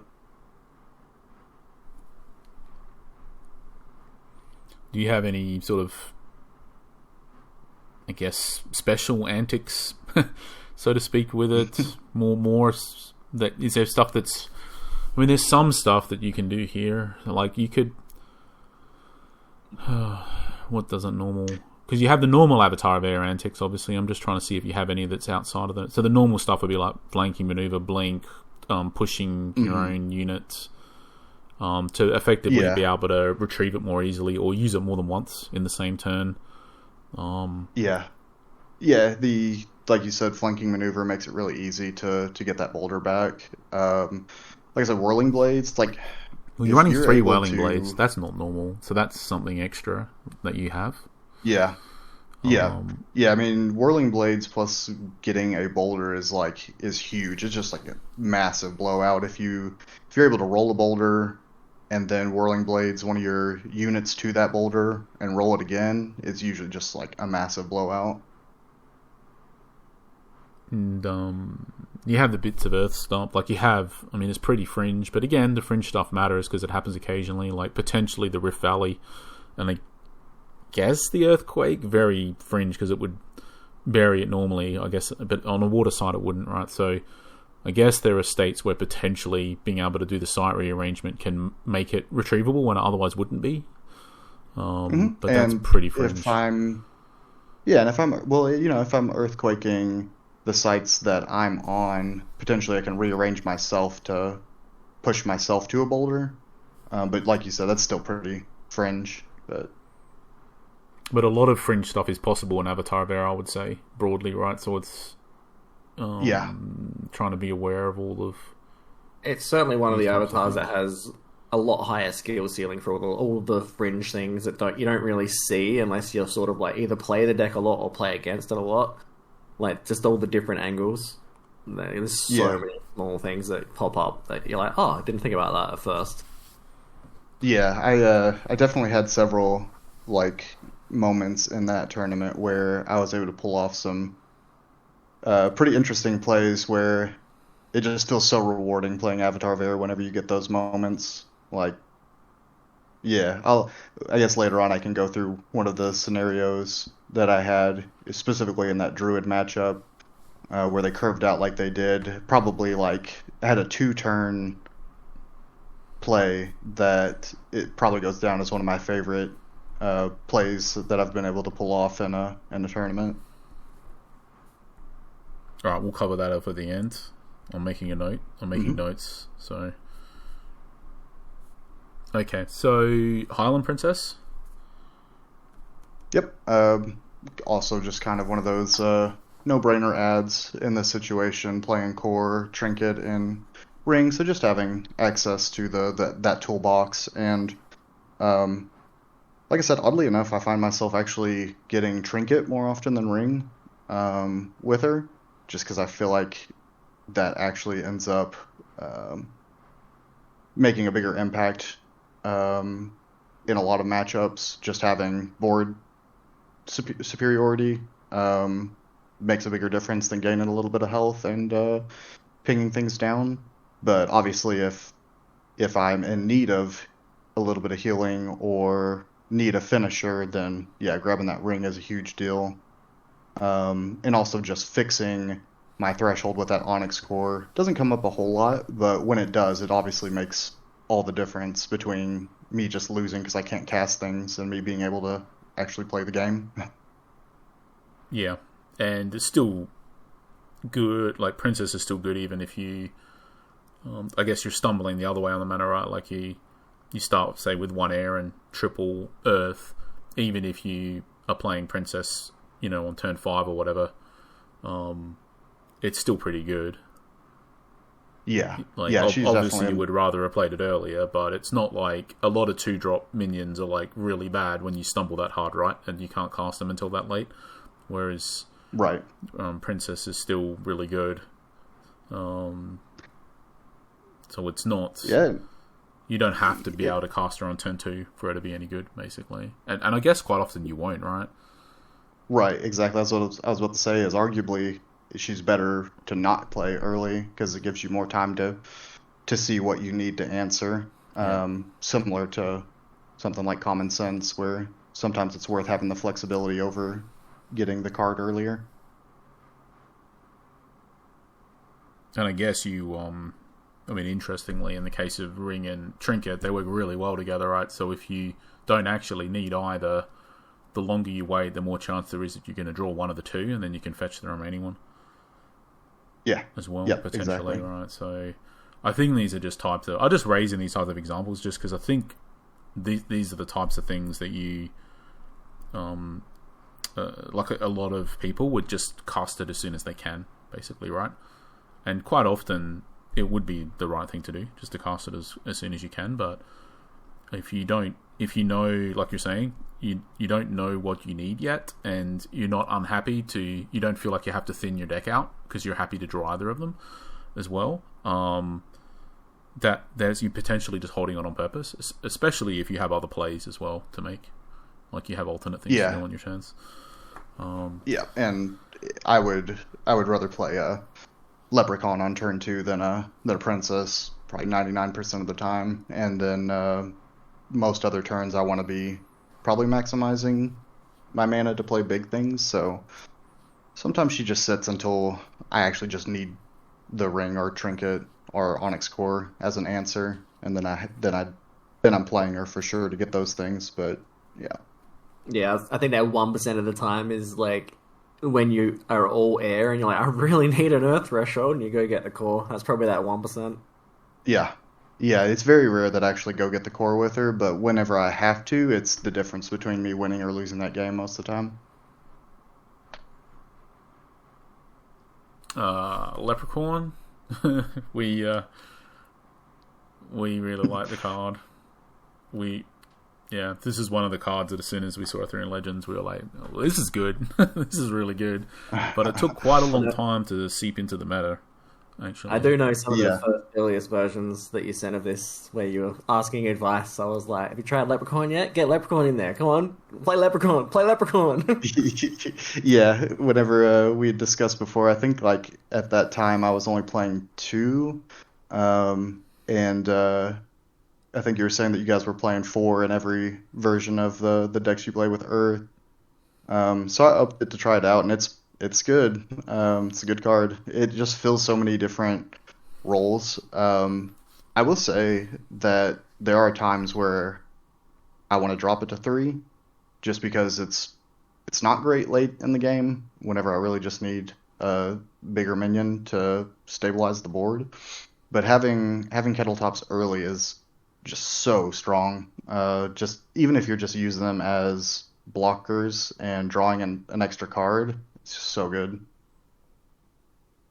Especially with the meta like moving more away from Archmago into like minion battles, they get even better in that situation because like they're more likely to be a part of like a block and die and get your sights. Whereas against like AM, they might not die for the first 5 or 6 turns, and they just get in the chip damage, and they feel a lot worse in that situation. But I actually really do like them into Archimego though too. Just because in the Archimego matchup, you want to try to be at parity with them on sights and spells, really, and they really allow you to do that if they are getting removed. Yep. And a lot of times you just trade them into their leprechauns. So. Yeah, I suppose every time I think about AM, I always think about our list where it's like you can just afford to not have them. Like you just take the early damage and just not give them the card because you just don't have anything they can run into. Right. But yeah, all the other lists seem to be playing a lot more minions nowadays, which with the rules changes, clearly how you have to go forward. But yes. Yeah, and I think more so now with the rules update, but even beforehand, my deck specifically. If you knew my deck, you didn't really want to let me get too much chip damage in because there were just like if you get low enough, you just run the risk of me actually having the gigantism and go into door. So you do have to be careful to not let those leprechauns get too much chip damage. Yeah, for sure. Just to explicitly spell out here, why the leprechaun is so good is because when you draw a sight in a lot of drawing a sight generally is pretty good, and I think that's just something that's underrated generally. But for a lot of lists, and this list in particular, if it's in the first X turns of the game, let's say something like the first 6 turns, maybe more, that's really the equivalent of drawing a spell, pretty much, because you would, presumably with this list, and again, correct me, Casey, if I'm wrong, that you're not going to be going turn 1 site, turn 2 site, turn 3 site, and then turn 4 tap draw a site, and then turn 5 play, turn 6 tap draw, etc. You're going to want to be drawing a site on one of those turns in the first 6 turns of the game. Is that broadly true? And as long as Sorry, I'll let you go. Oh yeah, sorry. So I was going to say, generally, I do want to draw my 4th site just to get the bigger minions on board. But there are times where, like, if my hand is like multiple unicorns or bowmen, sometimes I'm cool with drawing a spell and then tapping to draw that 4th site just because I have plays still. But yeah, generally I'm wanting to draw that 4th site just to get the big minions online. And having the turn 2 leprechaun would effectively give you the option to not draw the 4th site and to wait to see if it dies first. Basically, yes. Right? Yep. So in that example, basically you are drawing a site, but you would have drawn that site for your turn draw if it wasn't for the leprechaun. So it's, in that lens, it's the equivalent of drawing a spell, basically, right? Yep. So completely agreed. If you need to sort of try, I'm just spelling that out because I think this is one of the reasons why the leprechaun is underrated, because it's not, I think people just don't, like, there are times where drawing a site is the equivalent of drawing a spell, right? And there are times when it's not, basically. But in your deck as well, in particular, I the point that you made that it obviously doesn't feel great late game drawing a site, but it's also not the worst deck, right? Like, you have a lot of expensive stuff. Maybe going to 6 or 7 sites, 1 extra wherever you're from would allow you to do like Gigantism and Grapple in the same turn when you otherwise couldn't have, and so on. Like, it's not the worst deck in the world to have an extra mana. It's not like it's useless. No, yeah, for sure. It's also like, most of the time, drawing any of 2-drops in any deck isn't great, So it's not like it's, exclusive to Leprechaun in that scenario. And you're totally right. You also have some utility sites as well in your deck. So you have ignoring the mana and the thresholds and everything, just simply like getting a pillar or a Merlin's Tower or a lookout or something. Like, maybe just the ability could be really useful, right? Ignoring the mana. Or I say tower through the case that it allows for potentially a huge play, like a massive barrage or something, right? That otherwise wouldn't have been possible. And in the case of the lookout, like which we will talk more about the lookout in particular, because that's another massively underrated card, and I can see you're playing 4 of them. But like, quite often you will just draw the lookout and play it, and that'll win you the game, ignoring the mana and the threshold as well. Like, just because you know exactly what they have and you know exactly what you need to do to win at that point, basically. So, so the leprechaun basically leverages all of that, right? Because the more sites you draw, the more chance there is you're going to... And Rift Valley has quite a bit of utility as well, actually. For sure. So you've got like these utility sites that potentially are just doing something really powerful, and the leprechaun sort of synergizes with all of that as well. That's a big part of running the leprechaun too, right? Like, even like you mentioned, Arcane Barrage. Like, that's another reason I like Arcane Barrage so much, is just like, even those games where I'm just drawing a ton of sites that I don't necessarily need, that just making Arcane Barrage bigger is solid. Just having something to dump the extra mana into. It's also another thing in this deck in particular that's not to be underrated, is it's actually castable, like, in the early game without any issues, like, being 1 threshold as opposed to like just about every other minion that is 2. Yeah. You can actually get it done. Yeah, it's the games that I can go turn 1 dual site, turn 2 earth site, play leprechaun, turn 3 tower pudge, is just like, just feels like my opponent has like so little ways to get out of it. and generally, if they don't kill it and they don't let you get the site, like Jared was saying before, that's something we would consciously do. But that, which is sort of the worst case scenario in a way, I guess the worst case scenario is that it's disabled when it's killed, and you don't get to draw the side. But even in the case where they don't kill it, you're still getting to hit them every turn for 2. It's not exactly like a terrible situation. Yeah, I'm sure if this minion just set like 2 power unblockable, it would be in every single Earth deck, and that's sort of what it is quite often in the early game against certain decks. Yep, it's also just solid as a way to stall until I can get my bigger minions out too. So it just serves so many roles. It's survival, it's card draw, it's a little bit of damage. Yep. Yep. And then it pairs really well with trinkets as well, just for trading up and actually letting it die. Yep. Yeah, it's really good. It's one of the... Also, in the mid to late game, pairs pretty well with Black Plague for just keeping your Plague alive for an extra turn if they don't have anything in there. Yep. Unicorn? Autumn Unicorn? Yeah, not a whole lot to say about it other than just having efficient power to mana cost.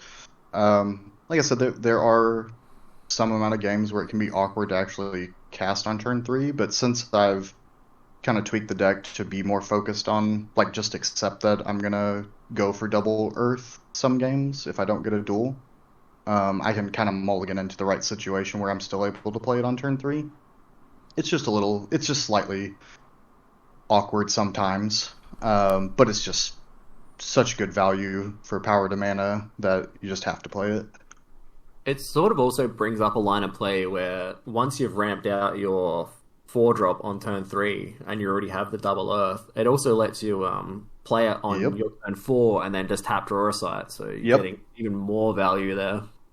Yep, that's what I was thinking to bring up earlier when I was mentioning the Leprechaun Pudge plays. Like, that's like the exact situation where I'm fine with drawing a spell and tapping for a site if I have another Leprechaun or Unicorn or Bowman, whatever to play.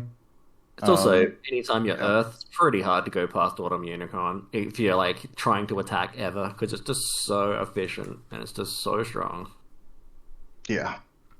Yeah, you get a turn 3 Unicorn, it can be hard to deal with.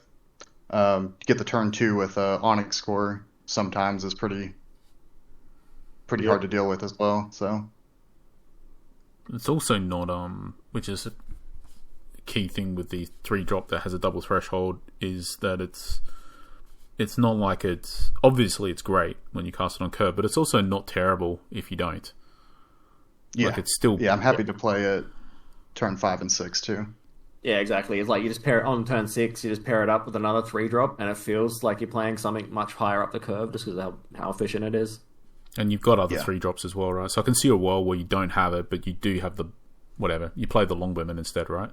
On turn 3, because you only have one. And then you go on to do your Pudge or whatever. And then a Vampire, and like Jared said, then you come back around and you're playing the Unicorn and whatever else, like, right? Later on. And it's still going to feel great when that happens. Pretty much. Yeah. So... Oh, especially if it's like your turn 6 after that amazing curve, and it's like Unicorn plus the Axe on a Vampire or something. It's like you're probably never losing that game. Yeah, it's a big beating when that happens usually. I mean, we're pretty sure that in Arthurian Legends Limited, Brown Bears is the best ordinary by miles. And yeah, I'd agree with that. And that's basically the same card, but this is one cheaper, 1 mana less, right? Pretty much. Yeah. So, I mean, one's ordinary and one's exceptional. But just to put into perspective how good Autumn Unicorn is, right? It's way better than the best. I mean, obviously different. Not necessarily comparing apples with apples here, but just helping to put into perspective a bit. Like, it's still fine if effectively you're paying 4 mana for it, right? Like, it's not terrible. And I mean, if you just make like a direct comparison to one of the other meta-defining cards at 3 of Luckboard Cat, this doesn't have a drawback, and that does. Yeah. Pretty big difference. Yeah. Sometimes that drawback is actually a benefit with Lugbog, but yeah. But yeah, most of the time it's... yeah, absolutely. But yes. Yeah. Yeah, and it's just it's a way like there's a lot of 4 power is pretty important, and obviously when you're playing, just because unicorns are so popular and so are cats popular, it's part of and you have trinket and everything into the mix, but basically just 4 power is pretty significant. Effectively, it allows you to trade in a real good spot effectively. It feels like there's enough 4-power things in the meta at cheap now that it's sort of pushed boss troll completely out of the meta, and like lightning bolts and stuff are like played even less than they used to be. So it's like there's enough 4s that it's a very impactful number. Yep. The other thing that's relevant about, you'll probably notice that I have several 4 power and up minions in the deck, and I used to play probably even more when I wasn't playing Longbowman as much. Before the rules changed, that was really important to me in the deck because that enabled the Gigantism grapple shot for 20, 4 plus 6, 10 times 2, 20. So that way I can actually door Archimago no matter what life total they're at. Yeah, and that number's still just as impactful now because like other decks can do it without the grapple, with just the axe or the mask as well. Yeah. Axe made it just more consistent now. So. Yep. Yeah, now it's like anytime you draw the Gigantism, you're probably going to have either the grapple or the axe. And you can also set it up so that you can do it earlier by playing the axe the turn before as well. Yeah. And because you've Avatar of Air, you can sort of still... Actually, that's probably changed. But it's like, you used to be able to drop the axe to the minion easier. Can you... I'm assuming you can't drop the axe after you push your avatar anymore. Is that true? Because of the new rules? Yeah. You can still... It's an activated ability. You can't drop it. Yeah. Yeah, so if you just move to the minion with your avatar, you still can. But yeah, so it's a bit less flexible than it used to be, but it is still possible. Yeah. Yep. And sometimes it's just good to be able to push a minion to recover it if I have to attack in when I know that they can defend too. Yep. I'll just make a note of the time. I'm just going to quickly grab a glass of water. Does anyone else need a quick break? Yeah. Happy to just take as long as you... Well, if you're going to be more than 5 minutes or so, just let us know. But you can just grab a drink and have a quick break. A few moments later. One thing I've noticed, I don't know if it's... No, it probably isn't. But, you'll start talking about a card and you won't move your cursor off the old card to the new card for like quite a while. I've noticed a couple of times. So yeah, might want to keep that in mind. Yeah, alright. We'll see how much I can be bothered editing it afterwards. If I'm gonna just... I think mostly I haven't needed much editing or anything. It'd be good not to have to do that. As in cut all the pictures in, I'll try. I've got an issue that it keeps for some reason, because I'm recording my Discord, and it keeps putting it into some kind of sleep mode, and I have to like move the mouse to wake it up. Oh, okay. On the Discord thing, it like turns off my preview of my own screen. You might be able to turn that off, but it's not too bad. I'm sort of just paying attention to it. I'm like looking at my screen share instead of my actual screen, if that makes sense. Yep. I'm back now. Alright. Okay. The Belmont Longbowman.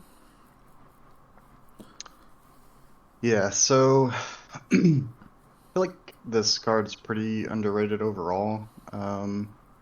It's obviously a lot better in something like Avatar of Air, being able to push it around so easily. Oh, can you guys hear me? I think my mic might have muted.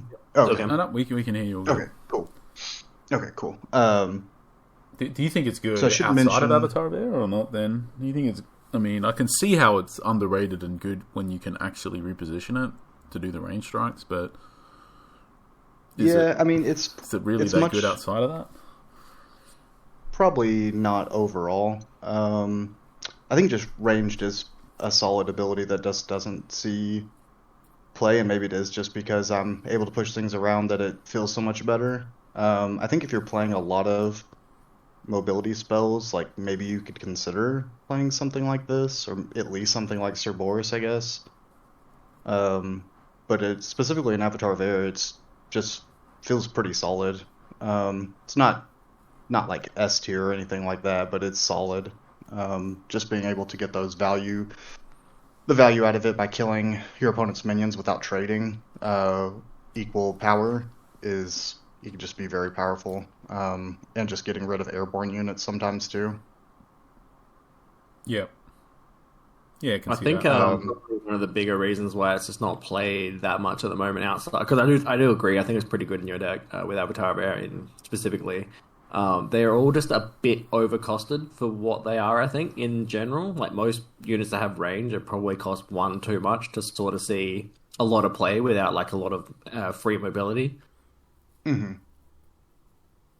That's fair. Yeah. These are maybe coming the from sweet spot in that there may be the ones that Cerberus is probably the best one, but out the rest of them, this is probably the one that's the I don't know, the closest to arguably not being overcosted, if that makes sense. Well, I mean, if you think about it, like Boss Troll costs 2, so you're paying 1 for range. Yeah. So it's probably going to be about the closest you're going to get, I think. Yeah. Yeah, that's what I'm saying. It's like it's, I don't know, arguably overcosted, but also the least overcosted out of all the options. Basically, right? So, like, if you think about it, most of the ones that cost 4 still only have 3 power as well. Yep. Skirmishers are in that area too. They can just be a little awkward sometimes, paying 4 and then getting instantly killed by the 3 damage spells. Yeah, and you do so many other 4 drops once you have Earth as well. Yeah, skirmishers in general sort of like double dips super well with gigantism and core. So trinket, sorry, and so they're sort of like on the fringe of maybe they're the ones that are a sweet spot as well. But this list in particular, you've got so many good 4s, like, and access to so many good ones. Yeah. So it's a rough spot for this color, this element combination. Yeah, I think the only card that like maybe I'd feel okay swapping is maybe the Bodyguard. I might consider trying Skirmishers in place of it, just because, like you said, with Gisarm and Gigantism, like huge with the Skirmishers, but yeah, they just die so quickly sometimes. Yep. We already talked about the Longbowmen quite a bit, so we could. If you want to add something, feel free to add it. But... I was just going to give a shout out to Kevin. He's the first person I saw play the Bowman in Avatar of Air, and immediately was like, yeah, that makes a lot of sense, and picked him up and started playing him more, and they've been pretty solid. All right, shout out there. Which Kevin? So we'll make sure we're shouting the right person out here. Yeah, Kevin, who's the OG Avatar of Air player back in season 5. Australia. Yeah. From Australia. Kevin... yes. Oh, yeah, okay. Cool. I think did he win season 4? I think it was season 4. Right? Might have been 4. One of the earlier ones, yeah. Yep, okay. Yeah. The OG Avatar of Air, Kevin. Cool. So you just saw him trying that out at some point recently, I guess, in the last... back months. Okay. Yeah, well, in early AL, whenever I first started playing I think it's fair to say that I was the first person to go deep into Earth for Avatar of Air and like a competitive scene. And then whenever we were kind of discussing my deck, he built a version that had Bowman and what are the pseudo unicorn dudes? Vanguard. He was just telling me he was having some success with the Bowman and gave it a try, and I do enjoy them. The Shield Maidens? guess this Yes, is shield maidens very are specific kind to of. meta, right? This is a meta call. Yeah. Yep, they're. I mean, they have a lot of utility overall. I'm only playing two because sometimes they just aren't great into certain situations where I don't really want to be paying 3 mana for 2 power on the board. Um, but there are situations where they just like flip the game on its head. Having like pseudo trinket and for trades in an area nearby. Turning off druids nearby ping, also very strong. Negating ring pings. But the number one reason I'm playing her is just because I was expecting there to be a lot of druid and probably flip druid with drums, and so just having an answer to that. Yeah, okay. Fair enough. And I guess there was quite a bit of druid, at least in the top finishing. I mean, it's the Well, most Hero played. Field had over 30 in 120 Yeah. players. Obviously, A quarter of Poison the Nova's the druid. thing as well, Yep. pretty much. I mean, that's meta relevant now. It's in quite a lot of decks. Okay. And you were happy with their inclusion then in the tournament, or? Yeah, overall, I was pretty happy. She only came up probably one time throughout the tournament that was super relevant. And it did cause an awkward situation where my opponent had a questing beast and could not get rid of my failing Sar Pudge Butcher because of Shield Maidens. Yeah, okay. Cool. And two's the right number, you think, still? Yeah, I think if you're like for sure gonna play a bunch of druids, you could maybe go to three. But there are just times where, like I said, it's just awkward to pay 3 mana for 2 power when you really just want to be pushing tempo to the board and trying to get ahead. Yeah. Can see that. And obviously, your avatar there again, right? So you can play it and push it, like, potentially, Yeah, right? positioning. If you need to, if that's relevant. I mean, obviously, you can play it on any of your sites, but if you can potentially push it straight up to on one of their sites, Yeah, there's that option. Like, Yeah. it's just a little bit better because of that in Avatar Air, basically, than what it ordinarily would be. Well, Yeah, and the big thing with Avatar of Air is it lets you play it in a safe spot, like on your back line, on your avatar, for like defensive purposes, and then like push it up super deep when you actually still want to attack as well, which Yep. which other avatars don't get access to. Yep. And another point with her that's a little niche, but also another reason I like Bowman and other ranged is getting into Gnome Hollows too, just because those can be really annoying when you're playing big minions.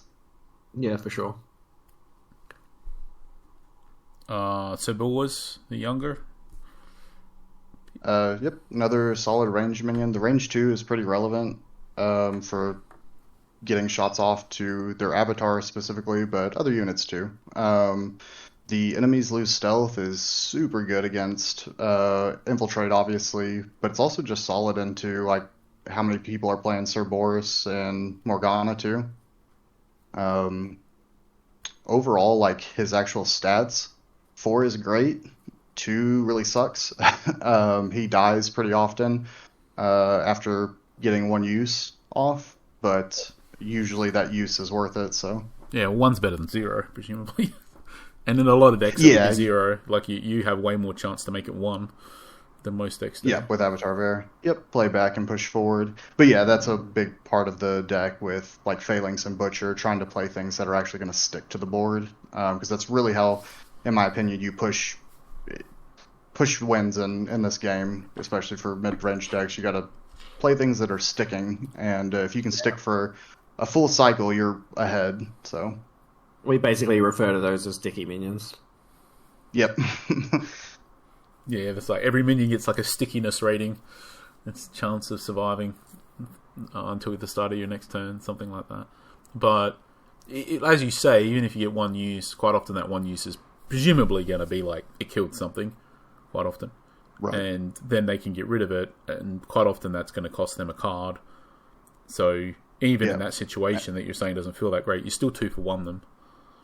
And Yep, then, it's pretty.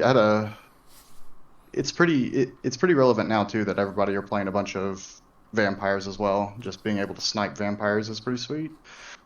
I actually had a really, really fun play with him in the flanking maneuver. My opponent was doing everything that they needed to do. They played a vampire on a Cloud City and then moved the Cloud City out into the void. But I was able to flanking maneuver the Boris to their Cloud City and then shoot their vampire. So it was a great play for me. It's pretty fun. I've actually never thought about this before, but can you use your ranged units to kill your own units? Yeah, you can. That's actually a big liability sometimes with how many people are playing Theus. I've had games where they've played it and then just wrecked me because I have ranged units and Pudge Butcher. But yeah. Yeah, because basically when my immediate thought was going back to Kairos. It's like, oh, here's a free way to kill Kairos. Yep, that's fair. Oh. Yep. Yeah, but that's a good point that you make, that your deck is almost like the opposite of being particularly resilient against Courtesan, right? You got a lot of stuff here that they can use against you, that you can use against yourself. Yep, it's pretty scary if I know my opponent's on Theus. Thankfully, maybe not after this video, but thankfully a lot of the times my opponents don't think about it. So sometimes I get lucky that they just don't see the line of play. But yeah, if I know they have Theus, play Lookout and see Theus, I'm pretty worried. Yeah. I mean, I guess there's some element that you can mitigate because they only get one turn, right? So you can effectively still position. If you know that they have it in particular, right, you can position in such a way that they can't shoot your own stuff so easily. Well, the problem is that they can then position back using my avatar's ability too. So like a lot of times they can just door me with a couple cards. I'm also playing like Grapple Shot too, so there have been games where it's like, oh, I got this Pudge Butcher, and then they Grapple Shot me with my own Pudge Butcher and then tap it to fight me. And it's just so hard to avoid that with Theus because I do have so much mobility that they can just use my own mobility to get back. Especially since your main game plan is to like pay your minions on your avatar, so they always impact location also. Yep. Yeah, exactly. Yeah, so Theus is pretty scary for me. Here, right? Earthquake, Grapple Shot, Arcane Barrage. Yep. Pudge Butchers. Can you flank your own things into the void? You would be able to, right? What's that? Sorry? What's that? You can flank your own things that don't have Void Walk into the void, right? Yeah, you can. Yeah. Rolling Boulder. Oh man, it's quite a lot actually. Grim Black Gusami on any of those as well. Grim Gusam, sorry, on any of those other cards, right? They can link it up to whatever grapple. Well, we were just talking about it the other day about how many decks are running the Courtesan now. It's a lot. Every deck that has fire basically has it. Pretty much. Yeah. Yeah, it's a good answer to, or historically has been a pretty good answer to Archimago, but yeah, it's definitely something scary for me to see in their hand too. Yeah, but ultimately you would rather, well, we'll get to that when we get to Lookout, but you would, presumably you would rather see it than not see it. Yeah. As well. Yes, for sure. So, alright, the Phalanx. Yep, just a big beefy 5-power dude for 4. Obviously Avatar of Air lets me mitigate the majority of their downside. The only thing in particular that I think is an important thing to note is because I'm playing Whirling Blades, you want to usually keep a space back with the Phalanx because you can't actually Whirling Blades if you don't move, so you have to at least be able to take one step. So you do want to try to avoid attacking on their furthest most site, if you can help it. Sometimes you have to. Sometimes you have a grapple shot, and you want to grapple shot into them to get the 10 in, and that's just, it is what it is. But yeah, if you have Whirling Blades, you want to try not to attack to their back site if you want to try to use the Phalanx with it. Yeah. And you have, obviously, you can push it with the Avatar there, as we said, but you have other stuff to reposition it. You have Blink, you have Flanking Maneuver, you can grapple shot it sideways, you can hook it with your own Pudge Butcher to reposition it, you can put in a Rift Valley to reposition it. Yep. And probably miss something. You can earthquake if it's on a water site to reposition it. That's not a small list, and I'll probably miss something as well. Did you say blink and flanking? I missed it if you did. What was that one? Sorry. Did you say blink and flanking maneuver? I missed it if you did. Yeah, I started with those. Yeah. Yeah. Okay. Yep. Yep. So the drawback is mitigated pretty well in my deck.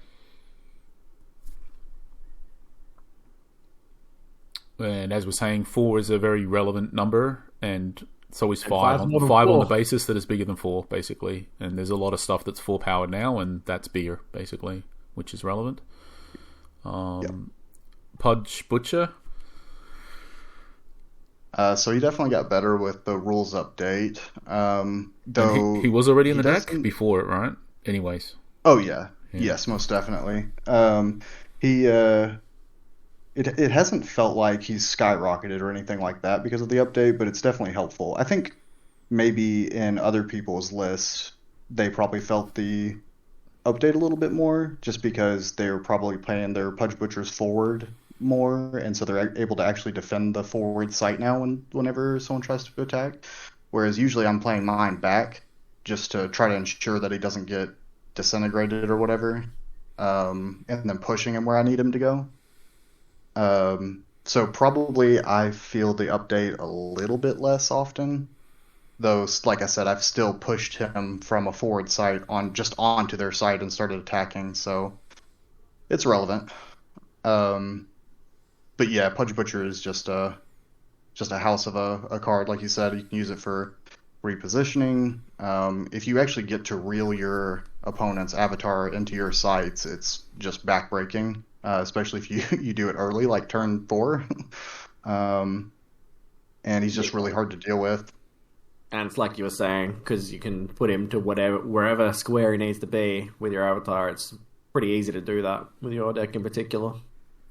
Yep. We sort of value Pudge as like potentially one of the best minions in the game, especially after the rules update. He's definitely up there. I think one thing with Pudge generally that I don't see happen much, that is definitely a thing that I think people just aren't considering it, generally speaking, but is to hook your own units with it. Just for repositioning, it can be pretty huge, and I don't know, almost never, literally ever see anybody doing it. So it's I do it pretty often in this list with moving the failings back. Or I've several times used him to pull minions off of spiders too, which is kind of neat. Yep. Yeah, that's one of the things we think about most with Pudge is like pulling off spiders. That's like the main pull thing. But I would say even you're saying that you don't utilize, I guess you could say, the rules change too much. But I think I'm not saying that's not true, but it's also, I think, just the case that the prospect that Pudge can hit the site if you blink him onto the site, even if you don't actually do it, it still can be game warping because your opponent has to consider it, right? Yeah, for sure. Yeah. Even though in practice you don't end up on their sites often hitting them, it's like you're still getting some kind of benefit from the rules change because your opponent is still afraid of it, basically, right? So.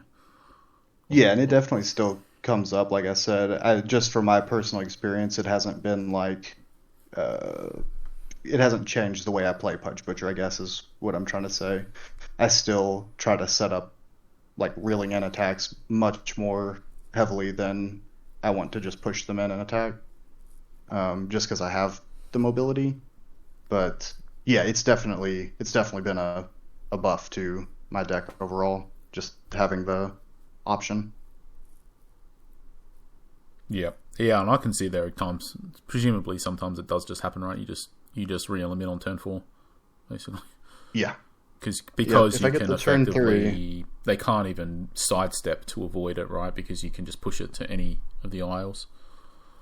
Like you can push it to be any of the 3 center columns. I don't know what we want to call them. Is there a term? Column? Column. Yeah. Yeah, so they can't even blink sideways or riptide sideways or move sideways, basically, right? You just hook them anyway, so... Yeah, if I'm on the play, then it's pretty backbreaking if I can get the turn 3 Pudge Butcher and they don't, like, immediately have a way to get out of it or kill him. Play a minion, and even then you're just going to hook the minion and kill it. So then they still have... The problem still exists. They hadn't gone anywhere, right? They still got to have another solution the following turn. They basically got to kill it, right? Which is not... Well, I know when it's something that we worry about when we're building a deck. It's like, how do you survive an early Pudge? And you kind of need an answer. So a good answer is something... You know, Berry generally is a good answer, but you need something that can actually kill the Pudge, right? Basically. And a lot of decks just won't have it at the start of the game. Or even in the deck at all. Potentially, so in that case, you basically, as you're saying, you probably just won the game as soon as you hooked them.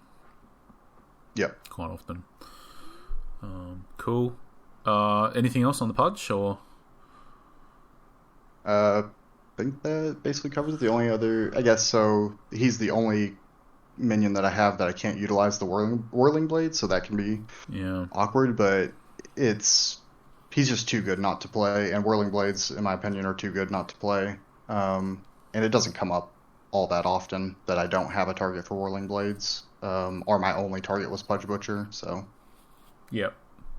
Sure. I mean, you also have Failing, so I guess you do have it. It's potentially two things that are some level of awkward, right? So I guess at that point... Yeah. I guess your main mitigation there is just... Your deck has just got 28 minions, right? It's quite minion heavy, so... the Royal Bodyguard.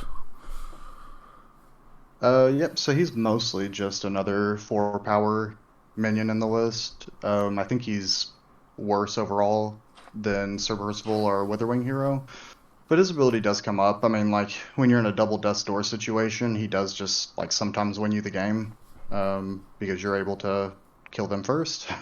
But overall, like he's just a slightly overcosted unicorn a lot of times, but 4-power with Avatar of Air, no matter what their ability says, is still pretty good.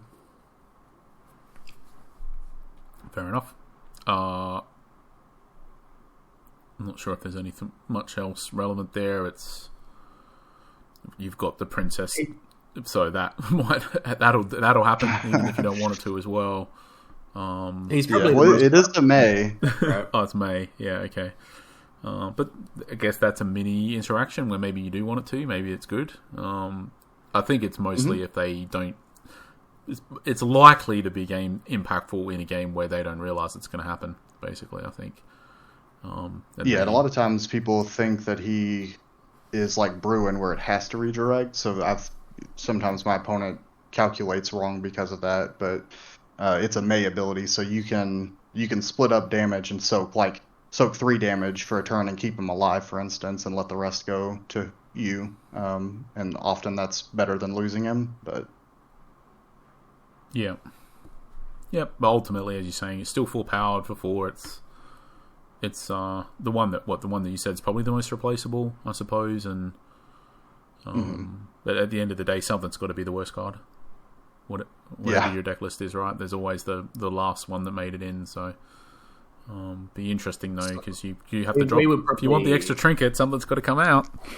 Yeah, so we probably categorize it as a flex slot, like those last couple of slots. Like maybe it's bodyguard, maybe it's a trinket, maybe it's something else. But yeah, that's sort of like the last little filler.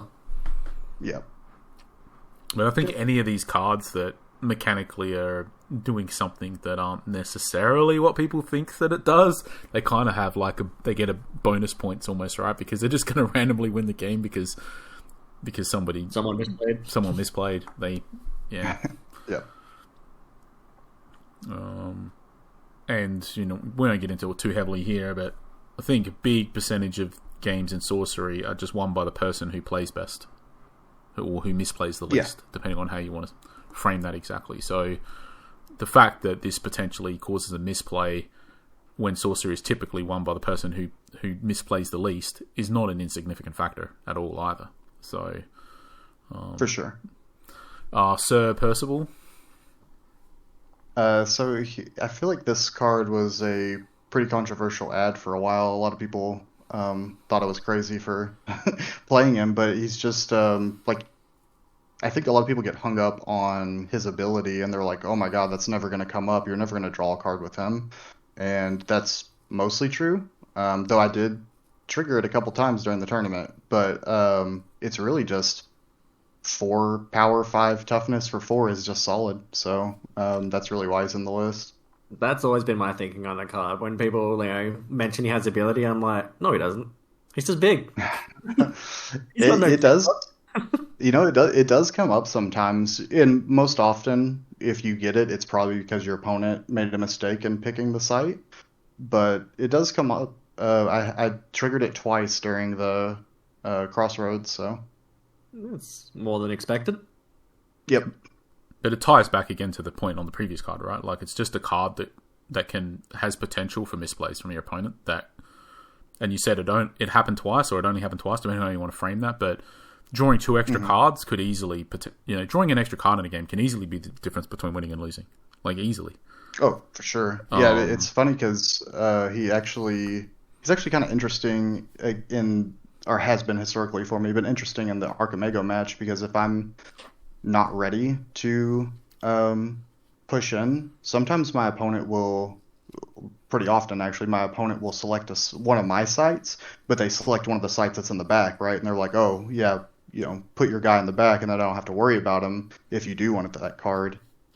But that's actually okay for me in some matchups where I'm playing slower, so I can kind of sometimes use him as a small draw engine if my opponent does something like that. And often what happens is they're like, oh, I picked that site back there. I push them to that site, draw a card, and they're like, oh, crap. All right, well, I pick one of my sites now. And then I'm, cool, yeah, I'm going to your sites anyways. Go on a little side quest. Yep. And it's a card that I think most people, when you do this and they have to choose a site, there's a chance they've never had to make that choice before. Yeah. It's the first time they're ever in the situation. And again, just leans into that. There's more chance of them picking the wrong site, there being a misplay, and I don't know. It's like whatever site they pick, even if they pick the right site, even if there is no misplay involved, there's still the prospect that you could flanking maneuver or you could do something to get there, right? On a future, like you have that option, and if you got nothing better to do. So I think on the most part, the ability is irrelevant, except when it's relevant, pretty much, right? And when it's relevant, it can be pretty huge. And I think just the fact that they pick a side and they know that if it gets there, then if you start attacking and generally moving in that direction, and then they're like, oh, now I've got to kill it, or you're going to draw a card, and then they kill this instead of whatever, something else, right? That's not bad either, right? Pretty much, right? If they if you're putting them in a position where they have to kill it, and potentially your vampire or whatever is left alive because of that, that's like a pretty good outcome as well. So I think it's there's definitely a psychological aspect of it too with drawing cards. People are very very keen to not let you draw cards, even if that option is better than letting a vampire live. But yeah. One card to be, especially in your deck list, because your average draw quality is pretty high as well. Like, how do you say it? Like, if you draw a card, there's a pretty good chance that it's a very significant card, basically, as well. Yeah. And that's obviously the way that your deck is built, because you don't get to draw many cards. So if you're sort of, how do you say, like, rather than going for card advantage, you're going for card quality. Something like that, right? And then when you have the higher card quality, but then your opponent is randomly letting you draw an extra card when they didn't have to because they made some bad choice, then you get both. You get the best of both worlds, right? You get in the card advantage and the card quality as well. So, yeah, I would say, especially as your Avatar of Air, it's like even that ability is always going to be at least a little bit relevant, just because you have so much potential mobility, right? Like, you can grapple shot it onto something to then collect the card, or you can flanking maneuver, or whirling blades it, or you can punch hook it somewhere, or you could push it closer to the place with a Rift Valley, or all the same stuff we're talking about with these other cards. It applies to this, basically, right? To get it there as well. You could even do an Earthquake to rearrange the site to be closer to it as well.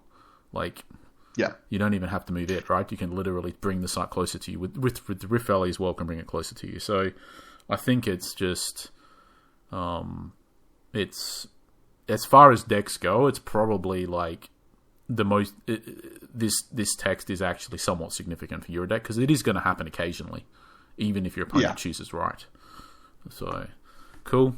Yep, for sure. And even if we erase its ability, I would probably still be playing it, just because 4 or 5 for 4 is solid. It's better than this, right? Is 4/5 what you're saying is in your deck you believe that 4/5 for 4 is better than 4 with this ability? Is that true to say? Yeah. Okay. Yeah, just because he's stickier. Like I kind of look at him as like almost like another Phalanx that can better utilize Whirling Blades a lot of times. Obviously, 5 power is better than 4 power for attacking, but surviving is actually the more important part to me. Yep. Yeah, and a lot of stuff is... You have 5-powered stuff, but a lot of decks are... There's a lot more forward-powered stuff out there, and this obviously wins that trade against the 4-powered stuff. Like, it's a pretty relevant stat line, as you're saying. Just 4/5 matters. Witherwing Hero... Yep, so he's another card that has an ability that basically doesn't factor into the calculation of whether it's good, but he's just a 4 power for 4 airborne guy, and that's just solid. Airborne is probably close to having 1 extra toughness, if you will, but this was a big reason from the rule changes, right, this card? Is that right? Yeah, his ability basically doesn't work. Because before, if you blocked it, you became the target of the attack. Is that right? And then this would trigger. But now, if you block with something weaker, it doesn't become the target, and this doesn't trigger. Is that the case? Yeah, that's correct. Yeah, the original attack target is always the trigger for an attack trigger ability. Withering Hero somewhat worse, and the Wisp unplayable, basically, right? Yeah, well, it makes Witherwing Hero worse technically, but like, so we talk about Sir Percival's ability not always being relevant, but sometimes triggering. I've literally never triggered Witherwing Hero's ability in any game that I've played. So it's like, I really just take it as a 4 power airborne dude for 4. I was thinking about it a little bit earlier, and it was really like, I was thinking about, if you play your Longbowman and then you push him to a spot to get the shot off, and then you just jam the Witherwing Hero on it, it sort of like makes the bowman basically impossible to kill through any kind of combat, right? So they sort of gets a little bit of value there, but yeah, I see what you're saying, where it's like it's not there for any shenanigans. It's just there because it's like decent stats and it's got airborne and it's like a solid beater. Yeah. I wish its ability was like a little bit more relevant, but yeah, it just seems like it just doesn't really come up. It's also, there's almost no minions in your deck that are smaller than it, so it's pretty hard to make it do work there. Yeah. Yep, for me he's just a 4 power flyer for 4, which is solid stats. I suppose the interesting question is, if you could play 2, would the Royal Bodyguard become 1? Oh yeah, I think so. Yeah. Yeah. Yep, I think so. It's definitely a card. I know when we're building decks, it's every time it's there that has minions, it's always in the initial deck list, but then when you go through trimming it, it's one of those cards that it's just on the cusp of, like, yeah, it's not an auto include in a deck just because you're running out, basically, but it's certainly playable. As it's in this deck, it's obviously playable. It's a very good stat line. Yeah, I agree. It's a very good ability.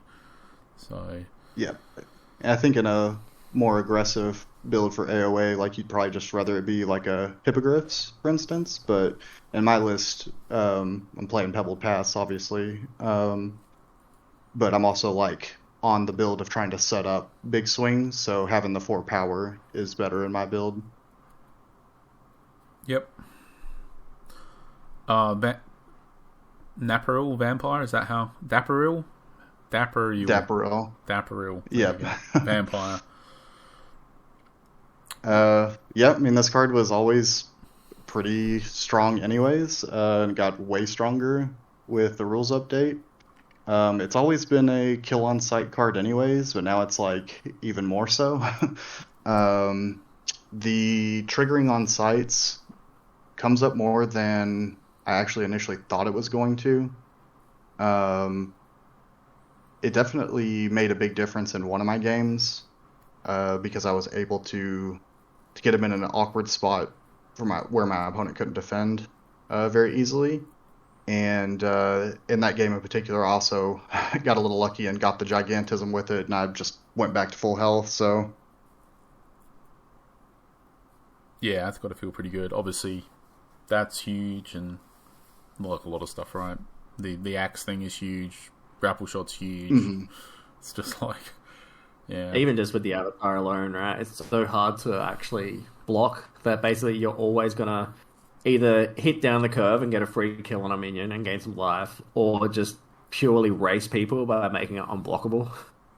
Yeah, and then it and Sir Galahad having an extra minion that heals when you strike with Whirling Blades is just like it's one of the reasons why I'm playing 3 Whirling Blades. You can just like have a game where you're behind the entire game, nearly on death's door, and then just win because you go back to full health and wipe out a couple of minions.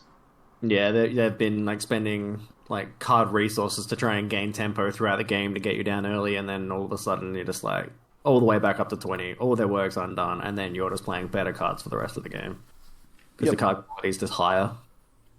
Yep. and the strike in the sight's still relevant, basically, right? Because you whirling blades and kill 2 of their minions and get the so you gain 8 life and then hit the sight, gain 12 life as well, right? So it's still Yep. the strike in the sights Yeah. is even with whirling blades hitting the sights is still massively relevant because you probably cleared all the blockers, so you can hit the sight. Yep, for sure. Yeah, before having to choose between hitting a minion and gaining life when I'm low or putting pressure on them and racing was a choice, and now it's like, it's still a choice, right? But the fact that I can gain life and get pressure on them sometimes is like, that just makes that option a little bit more appealing in some matchups. Way more but- likely to win the race if you're gaining life as well when they're losing. Yeah, Um, Well, it's Yep. 8-point swing every time it attacks with no help, so it's pretty good for racing. yeah, and obviously it's like airborne and your avatar of air with all the mobility. So if there is a spot where you can attack, and the new intercept rule as well, trying to look, do you have the extra movement +1 for the airborne? You don't, right? So that's not a factor. Oh, the site? No, I'm not No, playing them. okay, so the intercept thing is probably not relevant, but still, like, you are presumably when there is a site that can be attacked, you can find it quite often.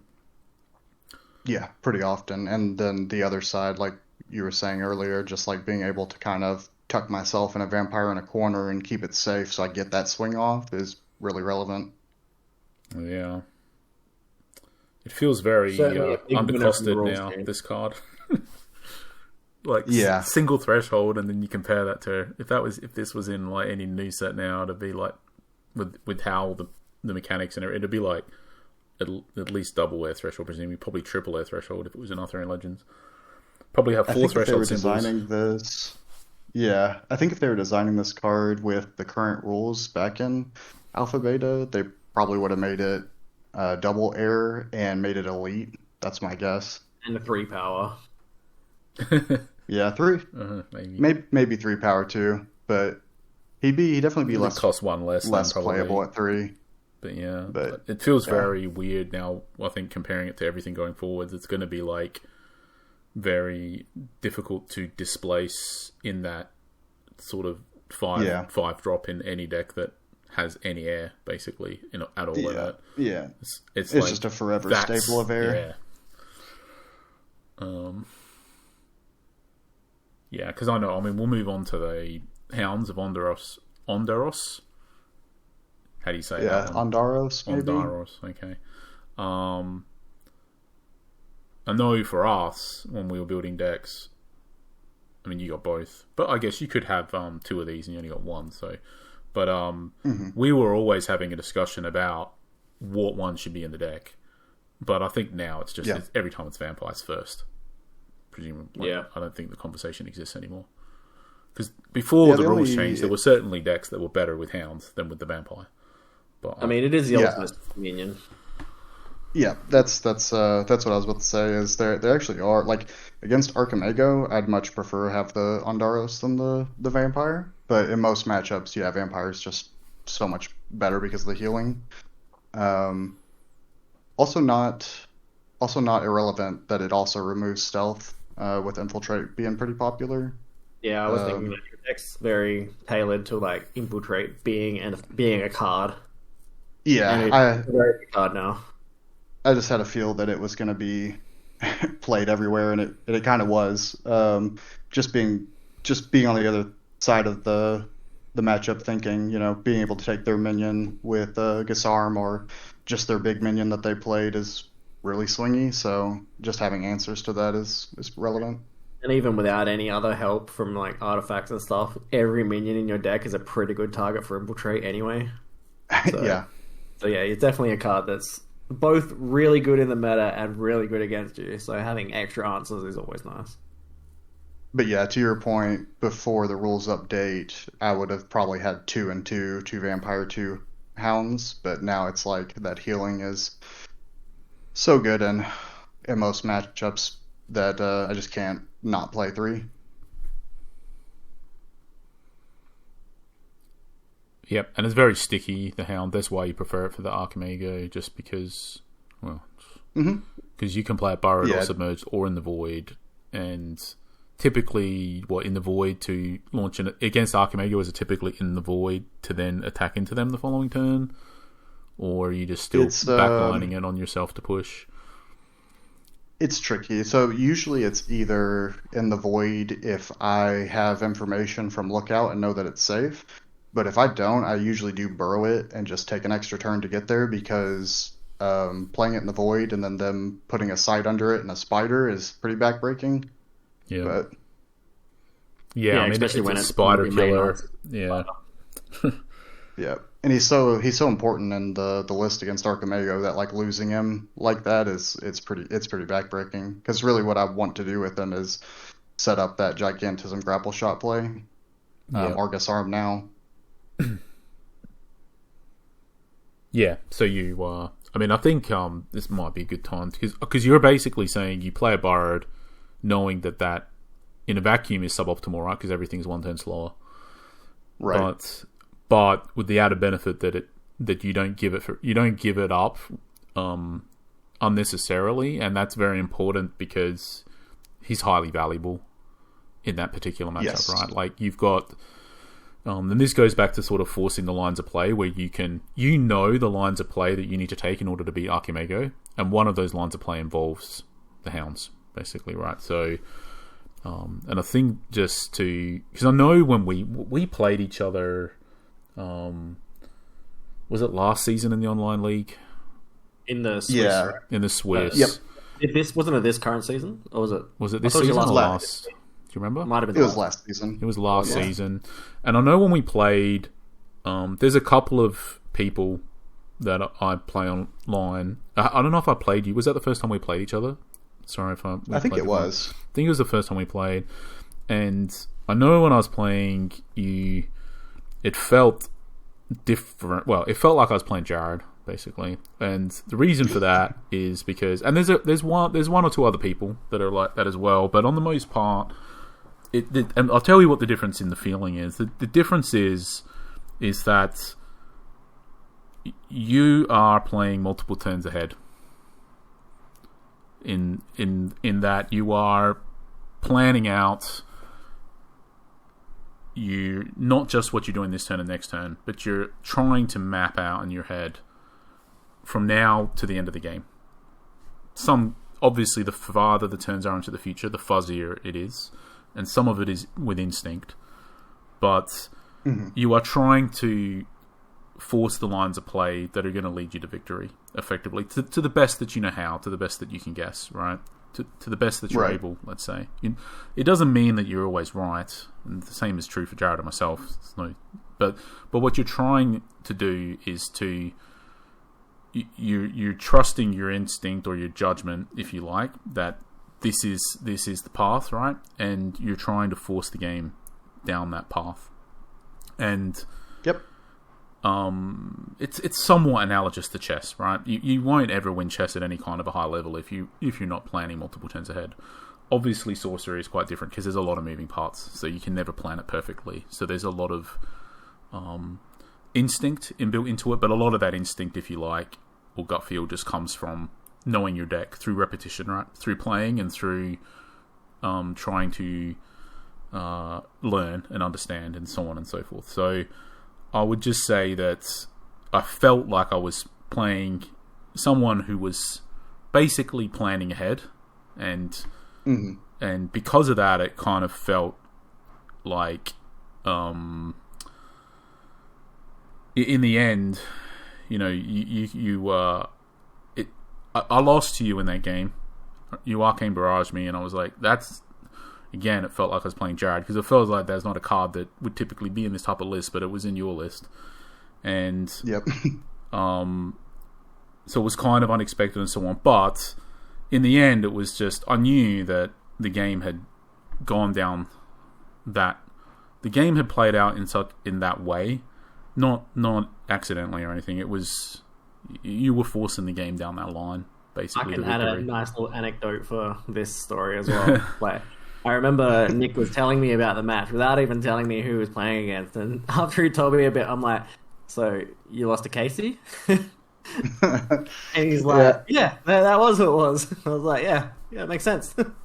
I mean, I appreciate that. Appreciate the kind words. The Hounds, just to tie it back to the Hounds, sorry. So, because I think a lot of people would just play the Hounds in a more in a manner where they're potentially giving it up, right, to a removal spell, and not seeing that this is one of the cards that takes you to victory in that matchup, and playing it safe when the game state affords you the opportunity to play it safe. It's not always the case, right? Like, you have to take the judgment call if you're not under pressure, or like if they're on the verge of craterizing, or something. Like if the end of the game is 9, everything's imminent. Sometimes you just got to go for it, right?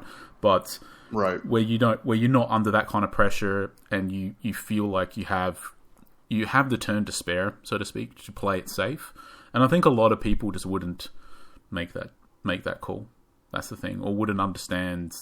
Like, they wouldn't consider it even, basically, as an option. Yeah, I think that's a big aspect of why people were also struggling against Archimago for a long time. Is I think people get a little impatient, and I think you have to be really patient against Archimago, and that's kind of what I learned with playing against it. Was like I said with the Hounds, is you try to jam it out because you just want to get as much damage as you can as quick as possible. It's usually a mistake because they're going to answer it, and then you get no value out of it. And so, yeah, like you said, you trying to set up those big swings is like what I've tried to say is the right way to answer Archimago for a while. Obviously, it's a lot easier now with Grim and Mask, but that's what I was doing even before the rules update. Was just trying to play patiently. And set up turns where I can make big swings, and playing cards like Arcane Barrage that make that more likely, right? So it's like, even if I don't have Gigantism, move that Hounds under your sight where you can't defend, swing with another minion I played last turn, hopefully, and then Arcane Barrage on top of it, and that's going to be enough to get you to door. Yeah, that exact line of thinking is something we worked out very early on how to beat it, and designed like all of our anti-Archimago decks to do those exact things, pretty much. There was a few other things, but yeah, that was like one of the main ones, absolutely. And like, you got onto it as well. Yeah, it's pretty. I mean, it's interesting in a way. I think it's good space to talk in. So we, but I know. And again, everything's changed. The rules have changed, and I think it's just generally way easier to beat. Like, Archimago is definitely... I'm not saying it's unplayable. Our deck is unplayable. The Avatar is probably still playable, but it's definitely not... The rules changes. It's coming a worse... it's not as good now, Archimago, as it was before the rule changes. It's probably still playable, but Going back to before the rule changes for a second. Archmago, Druid, Sorcerer tier, an Avatar tier down out of that like group of like the best avatars. I think it's it's gone from S to A at best. But I don't know what it will. I mean, all I know is none of the top decks in Gencon that they were Archimega, right? So, but I know that there were a lot of people. I had multiple people reach out to me, even asking, how do you beat our deck or whatever, and it's a tricky one to answer, right? But we're kind of to some degree answering it here. Like the way that you beat Archimega is by understanding the matchup and by playing your Hounds Buried, basically, right? So yeah, like it's obviously like it depending on the matchup and the deck and what tools you have, but it's effectively the answer is to play your Hounds Burrowed, basically. Or not necessarily to actually do it, but the answer is to be thinking in that space, right? Should I be doing it? And and trying to just pay attention to how the game plays out, whether you play it burrowed or not, and whatever way that the match, however the way it panned out. So say you played it on the surface and they immediately killed it, and just to try to understand how that game would have been different if you had played it borrowed. And an easy way to do that is just to video your own games, by the way, and then you can go back and watch them online at least, right? And see what you did and try and work out how it would have played out different. So it's I think that playing it borrowed is, not many people would, not only they would not do it, but they wouldn't even consider it that it was an option or a possibility. Yeah, because it feels really slow. It is really slow, but it's what you have to do. Got to be patient. Yeah. Yep, and just again, understanding that matchup, right? You know exactly the amount of patience that can be afforded effectively, right? You have a pretty good idea how patient you can be versus, So anyways, is there anything more to say about this one? It's very sticky. Broadly, right? I will say I did get the 20-0 in one game with it. I played a Hounds out in the void next to my opponent's Sorcerer, and got a Gigantism grapple shot on him, so it was pretty brutal. So it's still doing that thing sometimes, but yeah. So Galahad. Sir Galahad's really good. Really, really sticky with six toughness. Healing obviously has gotten better, being able to strike sights now. The takes no damage from demons, spirits, and undead is actually really relevant in a lot of matchups, especially Vampire is more popular. Pudge. It stops Pudge. Pudge. Headless Haunt, Cloud Spirit. So there's imps. So there's a lot of minions that are pretty played that it's relevant for.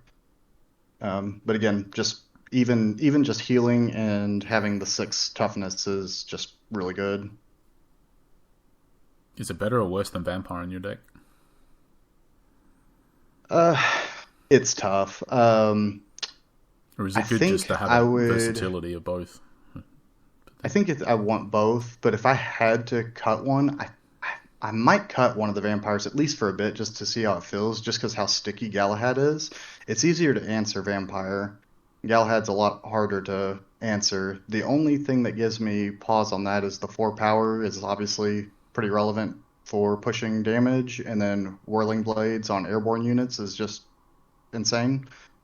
But there's also the threshold concerns as well. Even though, you're pure air earth, it's it can be very relevant over Empire's single air. For sure, yeah. If I get Atlantean Faded, Vampires is significantly better. Absolutely. Cool. Arcane Barrage. I'm a big proponent of that card. I think I've played 2 in my list since like season 6, maybe. It's just more burst damage. It can be 2 for 1, sometimes 3 for 1 if they're playing a bunch of 2 power dudes. It one of the biggest things for it is for 5 mana, it is your answer to Druid flipped with Bruin. So that's pretty relevant. Just having 5 mana means that first 4 kill Bruin and the last one wins you the game. I have played Ball Lightning in my lists in the past for that same reason. The first 4 hits Bruin, and then the 2 kills the Druid.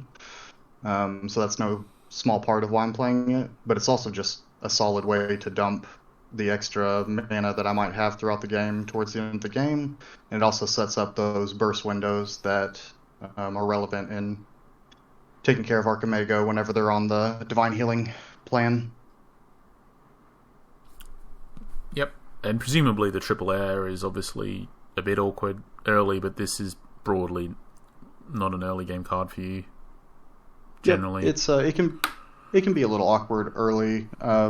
Thankfully, I haven't had too many games where it's like felt like actually dead and like, oh my gosh, I really wish that this was just a magic missiles, but it does happen. Another thing that's like not irrelevant is that it's a kill spell for 1 mana. If I need to spend the rest of my mana to get to my target, for instance. Yeah. Just being able to pay 1 mana to end the game is good. Yep. And just on the since season 6 point, that was the one you were in the finals for, was it? Yeah. Yeah, just for those who don't know. Yep. Browse.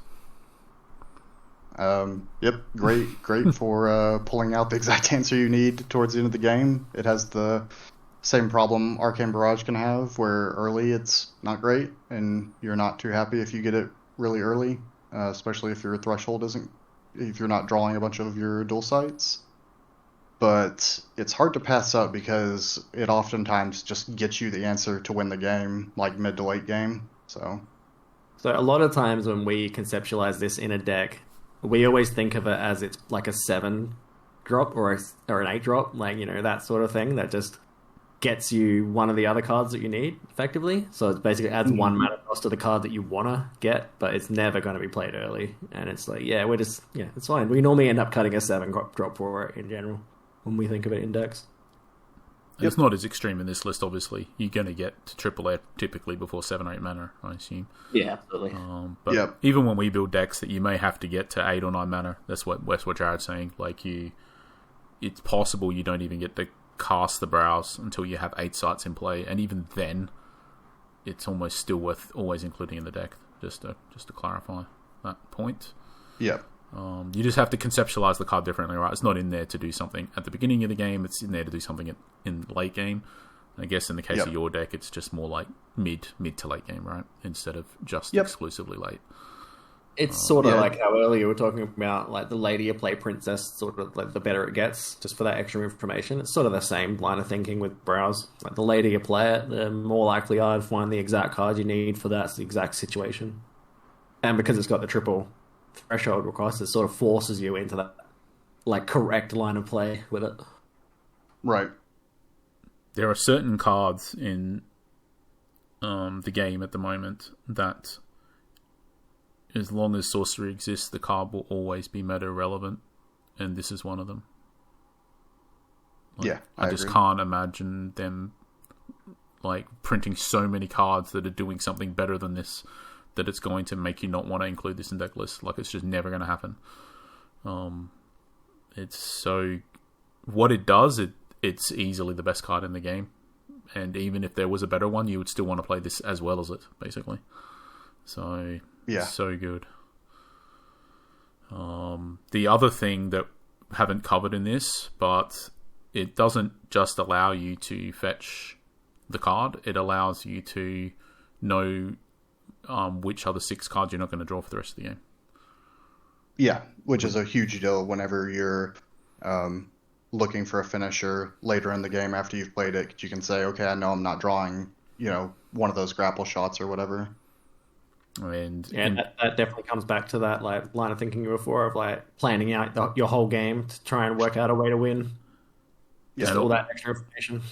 And also, when you are putting the 6 on the bottom, you would want to typically put the finisher at a potential finish. You care the order of the other 6, which a lot of people don't. They just jam them under. They're not paying attention. But if the game drags, you would want the top of the next one to be the card that you're most likely to need if you're that deep into the deck, and it's probably something to kill them on death's door, I imagine. So there's that. And then also it's just a factor with the princess later on as well, because you may want to rush to shuffle your deck, or you may not want to shuffle it because you know the 6 cards on the bottom are not very useful.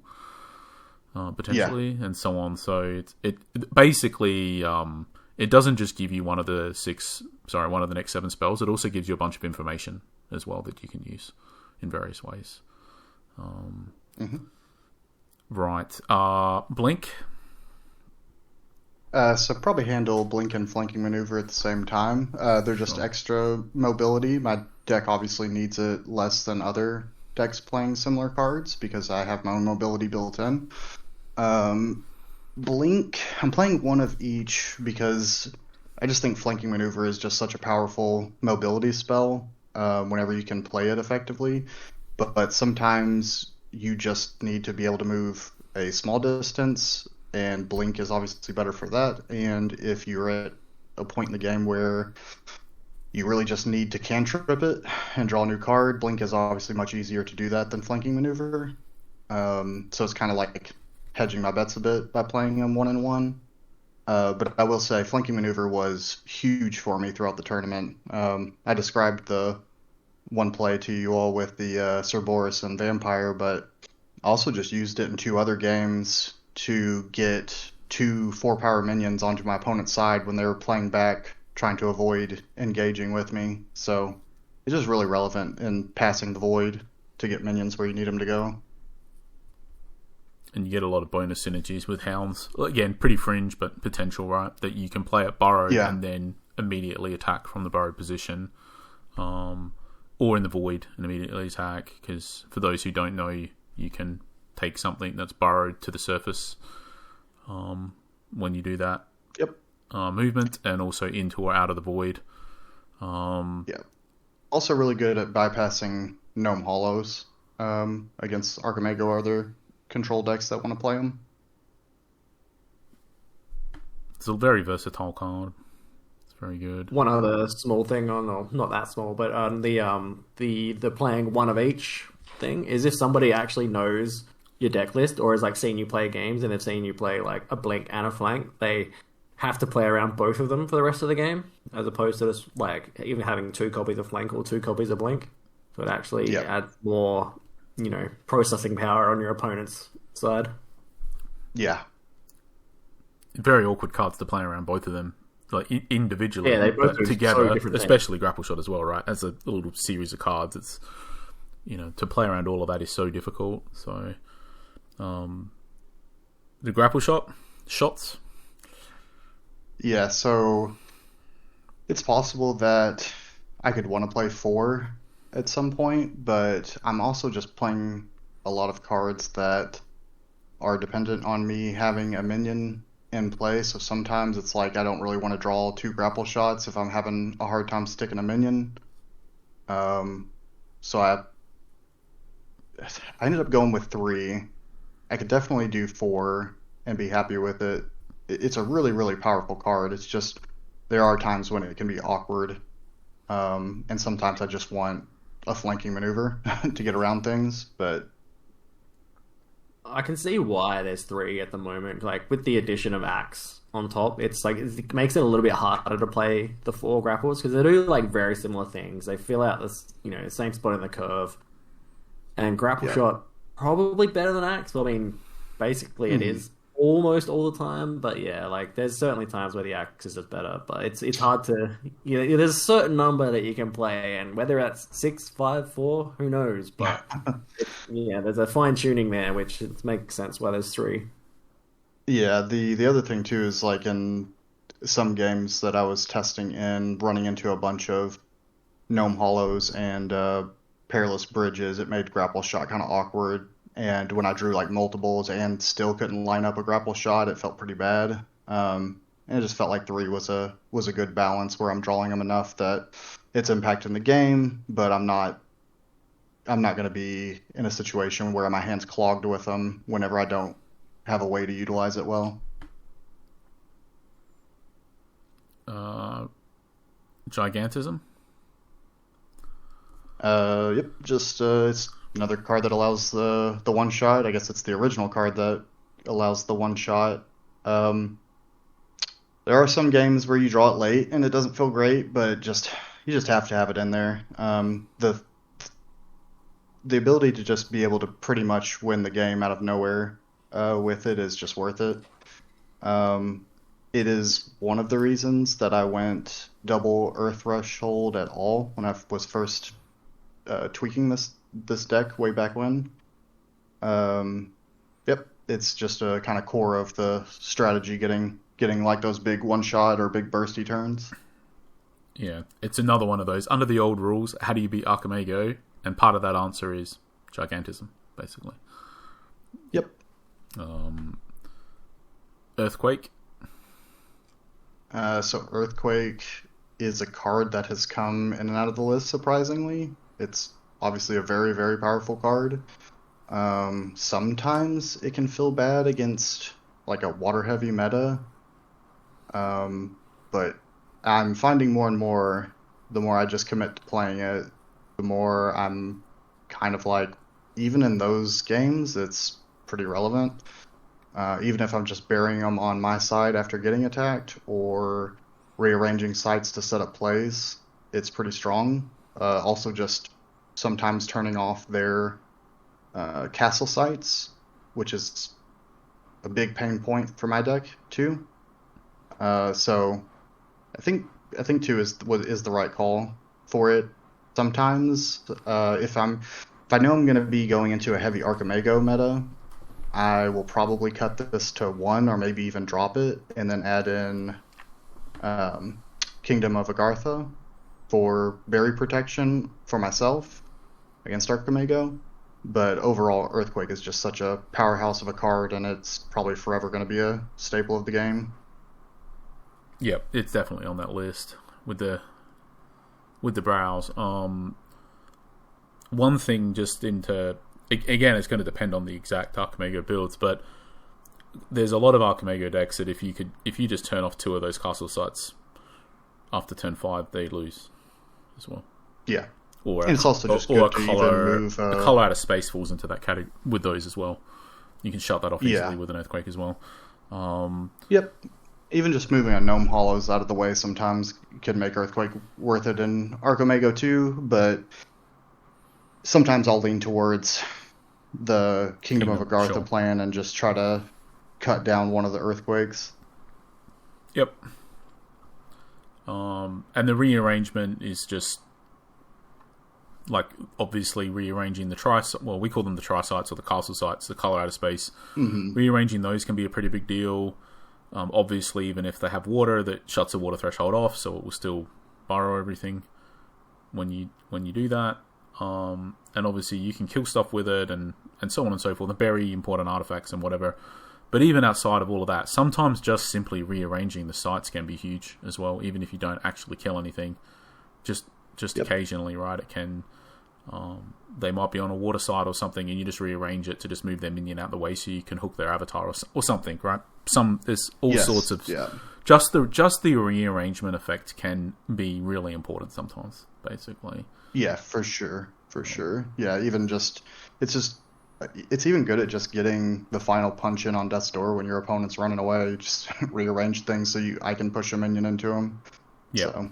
That's very important, by the way. I played Earthquake a lot. And that in particular is something that I do a lot, and I never seen anyone else do. And you obviously do it. I just haven't seen you do it. That particular thing where it's one of the best things about Earthquake. It's very good at killing them when they're on death's door, and I think that's a very underlooked factor on the card. Basically, sorry, seeing Jared as well, but it's just something that I just don't see it happen where you just rearrange them to... You effectively can just rearrange them to attack them with your avatar or something like that, right? When they're on death's door. Yep.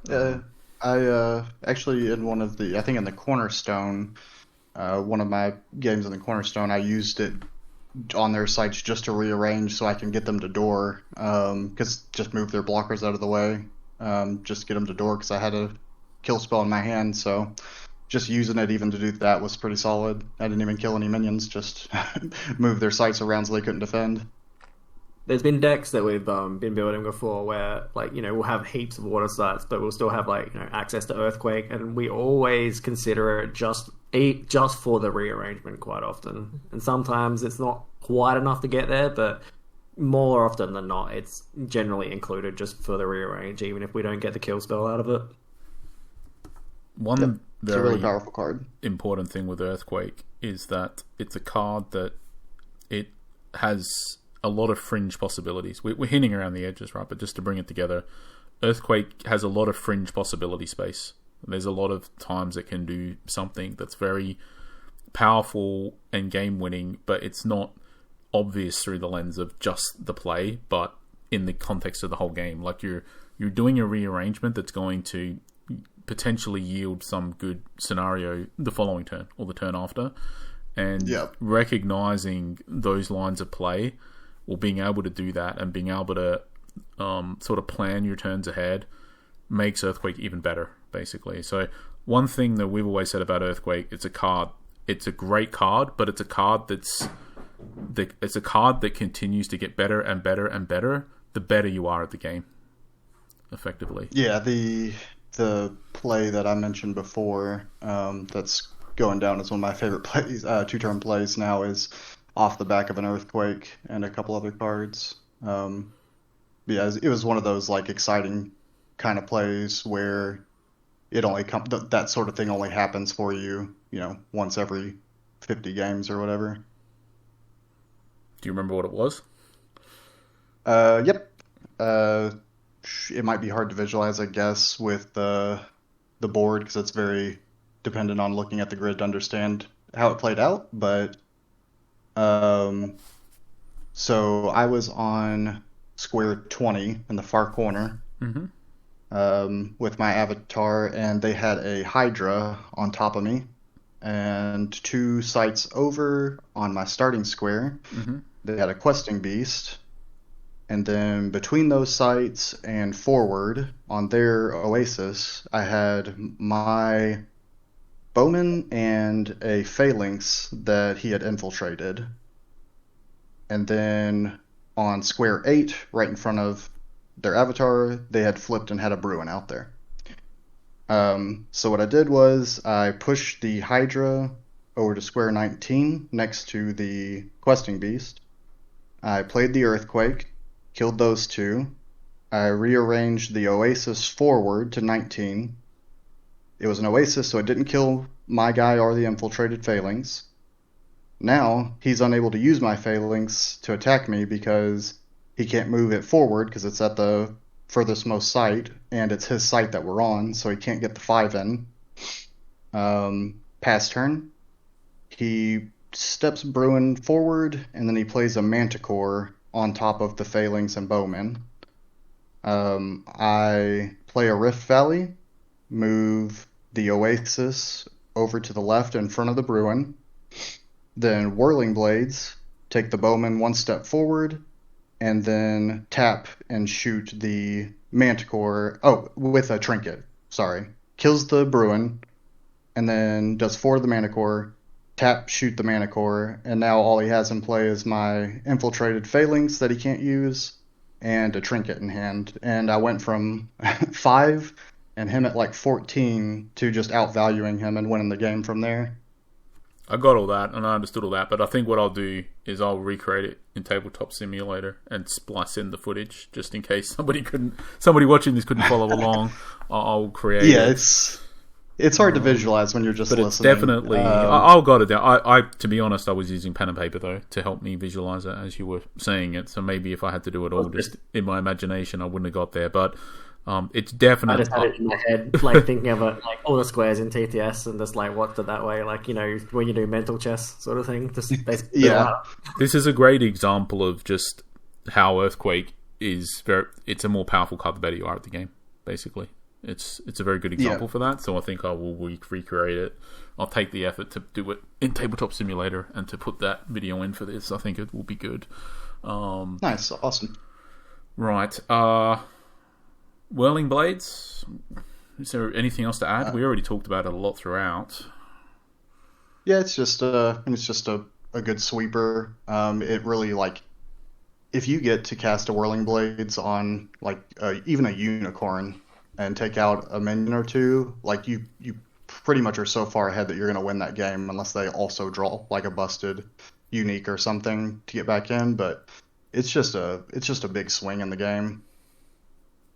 And it has a lot of Death's Door reach, basically, to finish them off. It's another card that impossible to escape. Exactly. Yep. It's another card that just even with my avatar, like, it's almost impossible for them to not die on Death's Door. Because you effectively get to, potentially, right, you get to push yourself and move yourself and then Whirling Blades too, on top of all of that. Yeah. Like, you effectively can almost reach the whole board wherever they go with it. Exactly. So, okay. Go through the Cloud City. It's basically a staple in Avatar of Air decks. Do you use it differently, or do you? So obviously it's pretty good with moving the big minions around, Pudge Butcher and such. It's also just really good at bypassing the gnome hollows and stuff like that as well, and putting my sights in places that make it awkward for opponents. Sometimes it doesn't make the cut into my list just because triple threshold can be tough early, and the later the game goes, the worse Cloud City is because there's not as much space to move.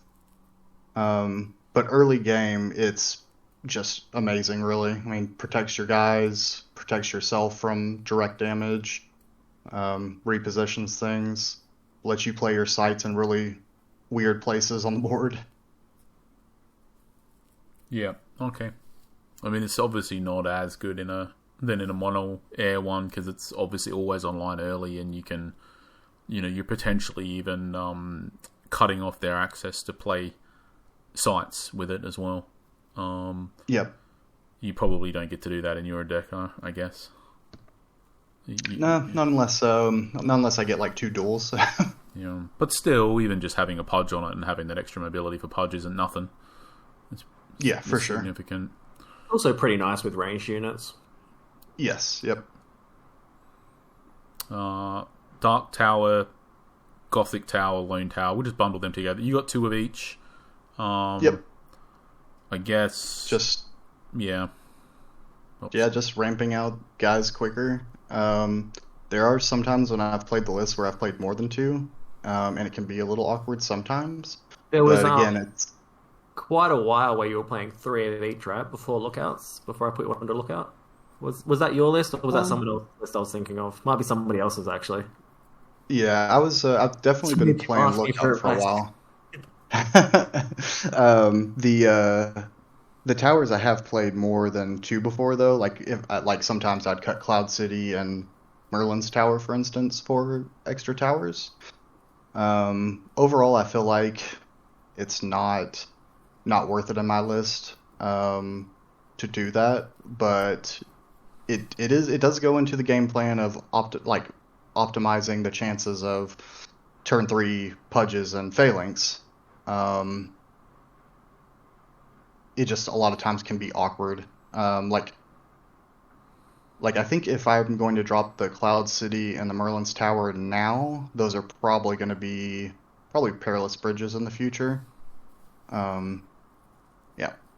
And we can talk about why I'm not playing Perilous Bridges too, if you'd like.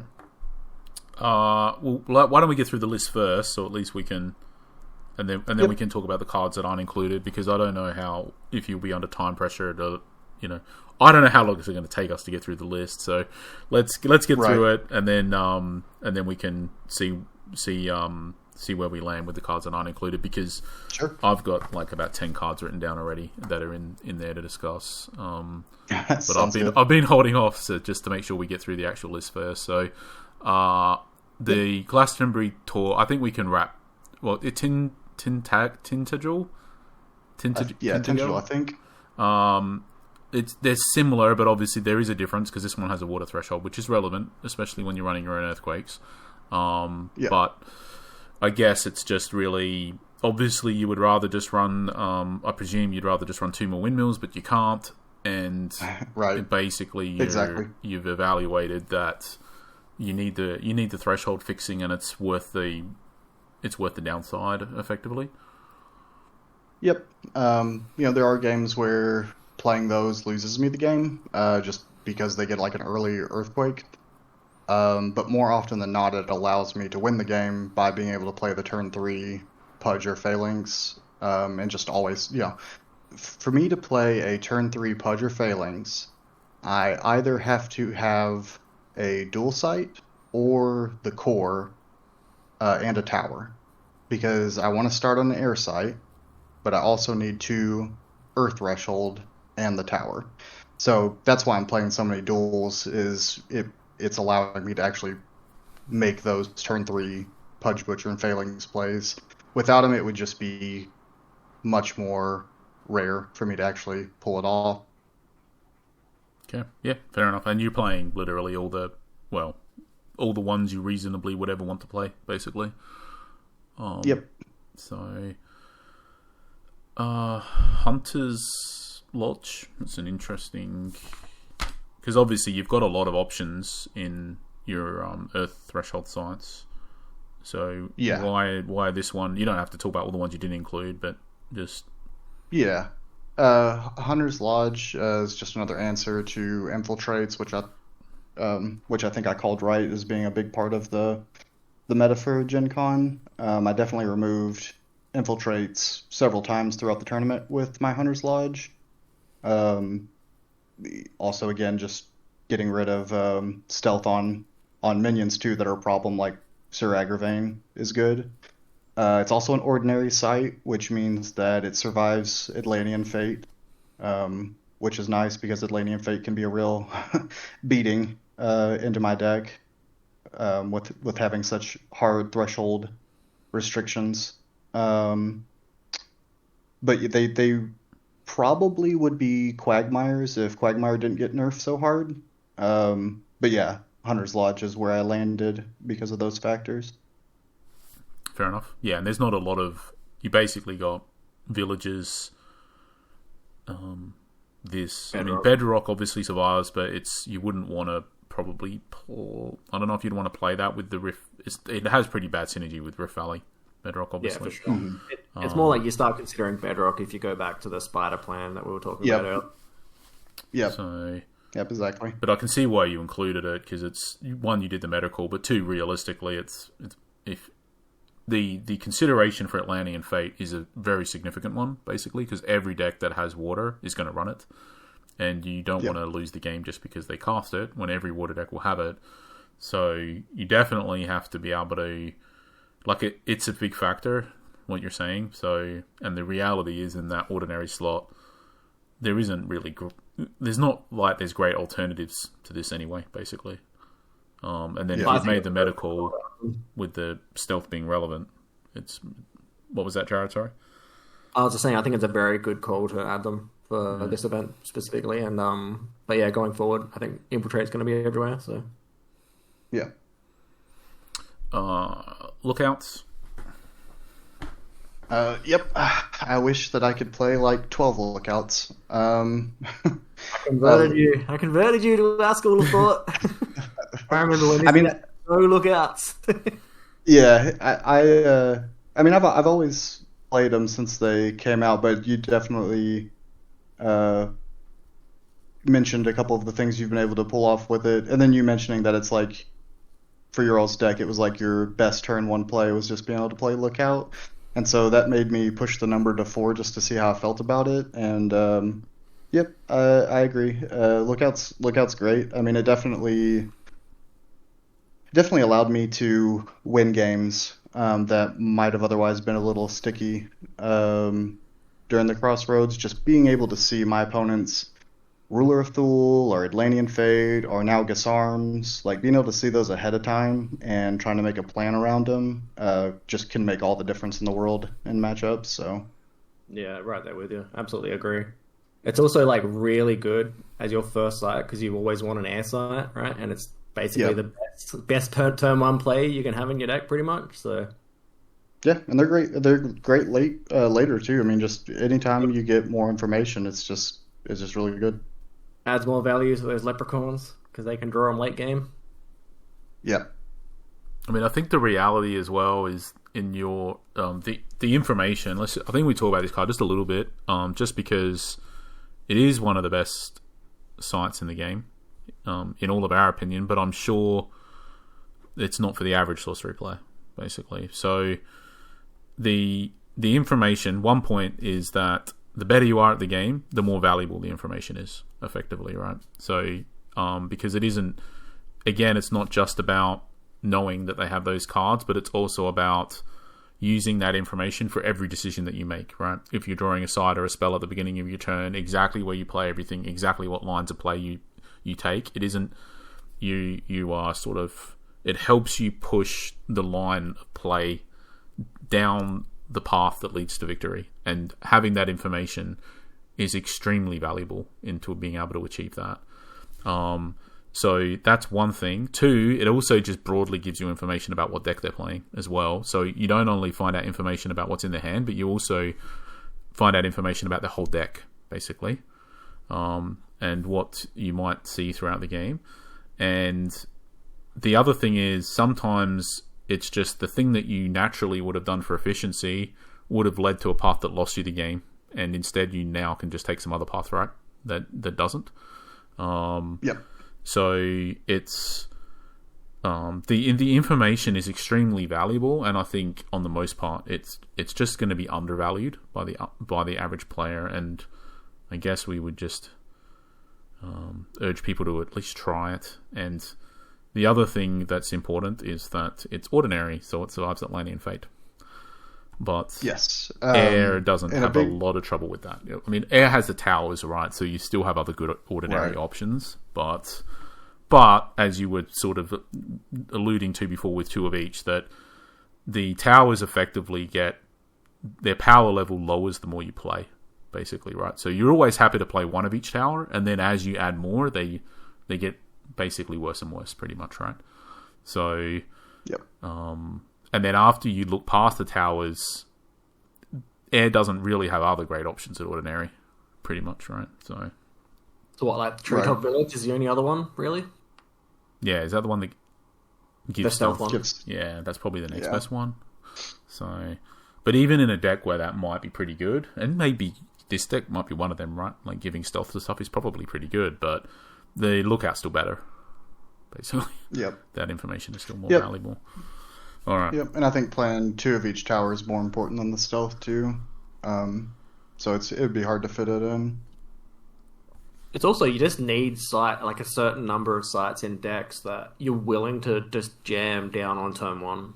Because, look, you're playing like, your towers, your lodges, your Merlin's Tower, your Mirror Realm, Pillar of Zyros. Like, Valley of Delight gets better the later in the game. Like, so you give you the option to like choose what threshold you need. So you want to wait on all of those sites. So you just need something because it's like them and Jules realistically that you're super happy to jam down, and the Cloud City effectively. So Yeah. yeah, you don't want your Pebble Pass to be your starting site either. So Yeah, for sure.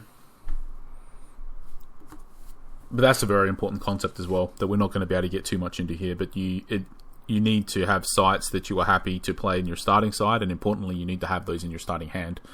And you also need sites that you're happy to play in front of your starting site, and to some degree, you need also one of those in your starting hand, or at least off the first draw. So, but we won't get too much into that here. But the lookout, what Jared is saying is this deck is, if you take the lookouts out, it's pretty light on starting sites. Because even though in a pinch, you can play one of these towers as a starting site, it's not great, really, to just use the mana for nothing to lose it, right? Right. So you would way rather play a lookout than a tower, right? And have that. it's also when you're only playing 6, there's a good chance you've only got one in your first 4 sites, so you don't want it as wasted on your turn 1 site when you need it for your 4-drop on turn 3 as well. Yep. And then you also run the risk that you draw the pair, right? and then that pair only provides 1 mana later in the game when you play it as well. Absolutely. So there's a lot of reasons why you really want to play Lookout as your starting site instead of having to play Tower as your starting site. Okay, so sure. What's the next one here? Merlin's Tower. Yep. The main purpose of inclusion for that is just allowing earlier Gigantism plus Grapple Shot kind of plays. But of course, obviously, if I get to play an early Earthquake, Whirling Blades, free flanking maneuver, bigger Arcane Barrage, it's pretty nice. But truthfully, it doesn't come up as often as I would like, so it sometimes gets cut from the list, but it can be very important in certain matchups. Thinking like Archimago, like getting the earlier one shot can make all the difference. So yeah, it's one of those cards that we consider like the high ceiling, low floor sort of cards. Yeah, I mean but it's very, as you're saying, for Archimago, right? It's again the type of line of thinking of how you beat it, because you need to be able to do a lot of damage in one turn. Unexpectedly, ideally, and this is a card that definitely allows for unexpected things happening. Yep. That they can't really mitigate against, basically, because when they're planning out, when an Archimago player is planning out effectively what they're doing, they're trying to work out if you could Death Store them on the next turn, and it's very hard for them to factor in 4 extra mana out of the blue, basically. Yeah. So, Mirror Realm. Mirror Realm is like pretty much a staple of the game. Super flexible. It can be, my second play of Merlin's Tower or Cloud City, or it's just fixing. Just get a copy of the air site that I need to get online with 3 air, or a second copy of an earth site, so that we have the 2 earth thresholds. So, probably just a staple of the game and always will be. Yep. Yeah, I was trying to think if there's even been any decks that we've made that haven't had it, and I don't think there is. I think we've literally never built a deck that doesn't have it. I think that's true. Definitely. It's probably, on that basis, it's probably the most important card to own in the game. Probably. It's certainly the one card that's going to be in every single deck forever. Yeah, it's extremely powerful card.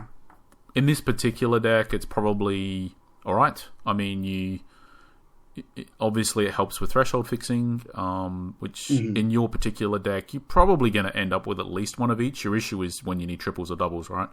Typically. Yep. So it probably helps your threshold fixing. I know even when in our Archimago deck, one of the most common Mirror Realm targets was just Lookout when you already had a bunch of Lookouts, just because that's how good Lookout is, right? You just want that extra... Getting that information, again, is just better than whatever else you could do. Quite often, not always. But you also, if depending on the matchup, it could be lots of stuff here, right? It could be a Pebble Path, could be the Pillar again. Could be another Rift Valley, which is pretty relevant sometimes. Copying Merlin's Tower again could be huge. Yep. As well. And that's without even thinking about the ability to copy enemy sites as well, because sometimes you'll have that really awkward draw where you draw all of one threshold and they just happen to be playing the other threshold, and you're like, thank you very much. Or they play like a Valley of the Light on the front line, and then you just get your fixing out of it that way. Yeah. There's also a lot of people playing color. Like, there's just so many enemy sites that you can steal that are like not only super relevant but can still fix very problematic draws that you can have on your mana base. Pebble Paths. So Pebble Paths is like one of the main reasons that whenever I started branching out from Mono Air on Avatar of Air, one of the reasons I looked at Earth, just because just how prevalent and like almost oppressive Fire Charge was after AL released. It's obviously still huge. It's a great answer to Poweries, which, if you let go unanswered, are just insane value in this game. But yeah, just being able to stop charge is huge. It's also like pretty relevant for my deck too, because I go at a slower pace and I want to be able to play something, let it stick, push it in to attack. and it's hard to outrace a deck that has a bunch of charge when that's your game plan. It makes your range stuff better as well, right? If they can't charge into it, attack it. It's also like we were saying, how like Lookout is an amazing turn 1 site. It's also probably your best turn 2 site. Yep. More often than not, that would be what I'd be happiest to play there. Other ones would be if I'm playing Perilous Bridge. That's another good turn 2 one. But yeah, for sure. It is certainly one of the sites that's like, it's a cost for you to play this because it means you can't play Hippogriffs like your own, right? Which are very good. So, there's definitely a cost to it, but as you were saying, right, you're like on the slower, fatter side, so that you're just trying to get the value that way and just not be rushed down as quickly. Yep. There's a lot of charge. It's almost insane how much fire charge stuff was added in Arthurian Legends. Yeah. It was just crazy. Yeah. Like, yeah. Pillar of Zyros. So I consider this like kind of a flex slot because sometimes Pillar is just not super relevant currently in the meta. Whenever you can surprise gain 6 health, it's kind of busted. But otherwise, it's like I would consider it kind of a flexible slot. Okay, it's I mean, you got a lot of minions. Presumably, they're either killing them or they've lost the game. One of the two. I would have thought on the most part. Like,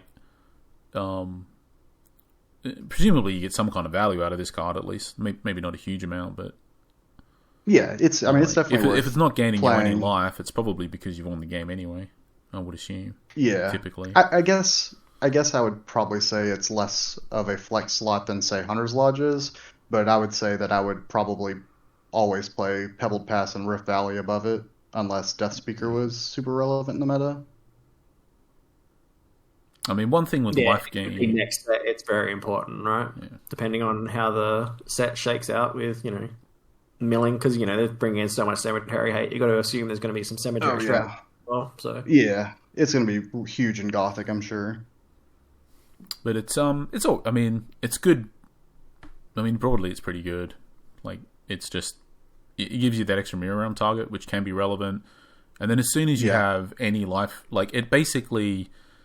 It makes your vampires and your Galahad a little bit better as well, because there's less chance you will hit Death's Door before you get to do before they become online, potentially, as well. So, as in, the more life gain you have, the better it makes all the other life gain in your deck, basically, right? So, just because of the Death's Door, how the Death's Door mechanic works, like, once you reach it, you can't gain life again, so it's very important to not get brought to Death's Door, and the Pillar, it may just give you that one extra turn, right? Before... to hit him with a vampire. So yeah, okay. Yeah, there's some games where it just can win you the game, right? Too, where you like gain 10 or whatever in a game that would otherwise be close. But yeah, get the point though. It's good, but other stuff's better, basically. And it's hard to argue with that. Rift Valley. I feel like it's another one of those like kind of underutilized sites. I think people are overall pretty wise to how good it is, but I still think people don't appreciate just how good it is.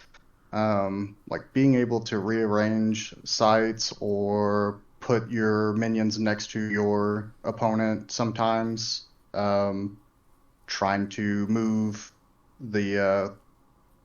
sites over so you can line up a Pudge Butcher. It essentially allowing the play that I described earlier. Just repositioning things on the board is just super powerful in this game, and it's hard to really appreciate that until you've done it enough. Yeah, we value this card very highly. Like, we'll consider including it in decks as like a thresholdless site if we're not playing Earth. Like, it's always a consideration. It's that strong. Yeah, with the way we Flame Caller deck, we clearly value, site manipulation. For sure. Yeah, it's like even in like a mono fire Flame Caller or Sorcerer deck, I would play this just as a pseudo Jihad even. Yep. Yeah, it's even better in Fire, right? Because all your imps and your kobolds and stuff like that, being able to potentially pull off a site just directly in front of their avatar and just start jamming. Yep, it's also another way to get around, or push around at least the Gnome Hollows in the Archimago matchup. So, absolutely. Yeah, it's another one of those cards that is very good against Archimago that most people, when they're working out how to beat Archimago, would never have considered including it in their list, pretty much, right? So, yep. It's... Because I think a lot of the stuff that's good against Archimago is it's less about something that strictly just sounds like it's good against it, i.e. says removes X card from their cemetery, for example, but actually is creating lines of play that lead you to beating the deck, right? Like, obviously, it's useful to remove cards from their cemetery, but if that's all that you're doing to beat it, that won't be enough against a good player. It's like 1-for-1 comparing Rift Valley to Funeral Pyre to beat Archimago. Rift Valley would win, like, at least, like, a double the amount of games as a Pyre would. Yep. If I were choosing between the two without consideration for Threshold, obviously, I think I would prefer to play Rift Valley over Pyres as well against Archimago. Yep, same. And another thing that Rift Valley has, which is similar to the Earthquake conversation or is that it opens up lines of play when you're planning out future turns. Part of what makes Rift Valley good is that you effectively can construct the board state over the game, so you're planning for the prospect of a Rift Valley play, not this turn necessarily, but next turn or the turn after, and you sort of, you're placing your sites and your minions, and you're, baiting your opponent or effectively playing the game out in such a way that it creates a good opportunity for the Rift Valley. So it's a card that is just like the Earthquake. The better you are at the game, the better Rift Valley is, pretty much. Yep. And there's obvious stuff to that, like, for example, not playing 5 sites across in front of your starting site, because if you go all the way across, you can't jam a Rift Valley between your sites. And also, basically making sure that rows and columns don't complete throughout the game. Yep. That's an obvious thing, but that's just an obvious thing. There's a whole bunch of nuance to it and less obvious things than just that. But that's an obvious example. Yeah, it's actually also surprisingly good at rescuing my castles and color out of space whenever they get moved around. Yeah, so helpful there. I mean, it's so good that's a big reason as to why we even played Bedrocks in our Archimago. Like, it just does so much work. Yep. Like you said, I think people kind of appreciate how good it is, but I'm not sure quite how good it is, I think, is the thing, right? It's easily one of the best sites in the game. And as Jared is saying, we're considering including it in decks that don't have any Earth thresholds. Like, that's how good it is. So, but I don't, definitely see it played, but I don't see it played a lot, basically. Like, the amount of people that play Pyre's colorless threshold, right? Like, if they were just playing this, they probably wouldn't think Archimago was as good as it was. Yeah, it certainly helps against the Gnome Hollows situation, which I think is one of the more oppressive lines that Archimago can get. So, yeah, for sure. You got a lot of extra good stuff just in your deck generally, right? It can line up grapple shot plays and Pudge Butcher hooks and just random stuff, right? It can just do as well. So, color out of space. Is there? Yeah, just kind of another dual site. Where are you typically looking to play this if you can? Starting site? Is that what you're doing, or you're just playing it off on the front line somewhere? It can be played as the starting site. If I'm going sideways, I can play it to the right or left of my starting site and just try to keep them from getting in the corner. It's also pretty good as like your site to the left or right of your forward most site. So it's pretty flexible. Again, it doesn't like to get earthquaked. but it's solid. And both it and Tentacle being water is sometimes relevant, like particularly in the early game of an Archimago match, like being able to put my Pudge Butcher on it, and they don't have Earthquake yet, they can't just bury it. So it can be relevant. The it being water too. Yeah, sure. So pretty much you play it anywhere except the start in front of your starting site. Pretty much, yeah. Is that what you're saying, more or less? Yeah, more or less. Cool. And it's just say because you need the thresholds pretty much, and the water can be relevant. Yep. Basically, all right. And the Tintagel, same deal, right? You just need the thresholds, and the water Pretty can be much. relevant. Yep. Valley of Delight. Yep, just another flexible site. It could be my third air, my second earth, or I guess my second air as well. It's just it's another site that, like, if worse comes to worse, that's my air site to start the game. So just being flexible to get the threshold I need. Fantastic card. I think it'll be a staple moving forward. Yep, agreed. As Jared said, at some point it can be just better if you play it later as the threshold that you need. So you can find out what other sites you draw, what other thresholds you have, and then it basically fixes you up. Yeah, it's I guess one line with it that may be important to highlight is like if I'm on a hand that's Valley, one Air, one Earth, sometimes what I'll do is I'll draw my fourth side on turn 3 before I play the Valley, so I know what I need it to be. Just things like that. Sometimes it's worth drawing the site a turn early, just so I can know that I'm not going to get screwed on my thresholds. We're very much on that line of thinking of like drawing sites earlier. Like, because if there's no spell in your deck you can draw to change your turn, you generally always, and you're planning on drawing a site in the first few turns anyway, you're generally always better off drawing that site earlier, just so you have more information as to like what site you want to put down in certain positions as well.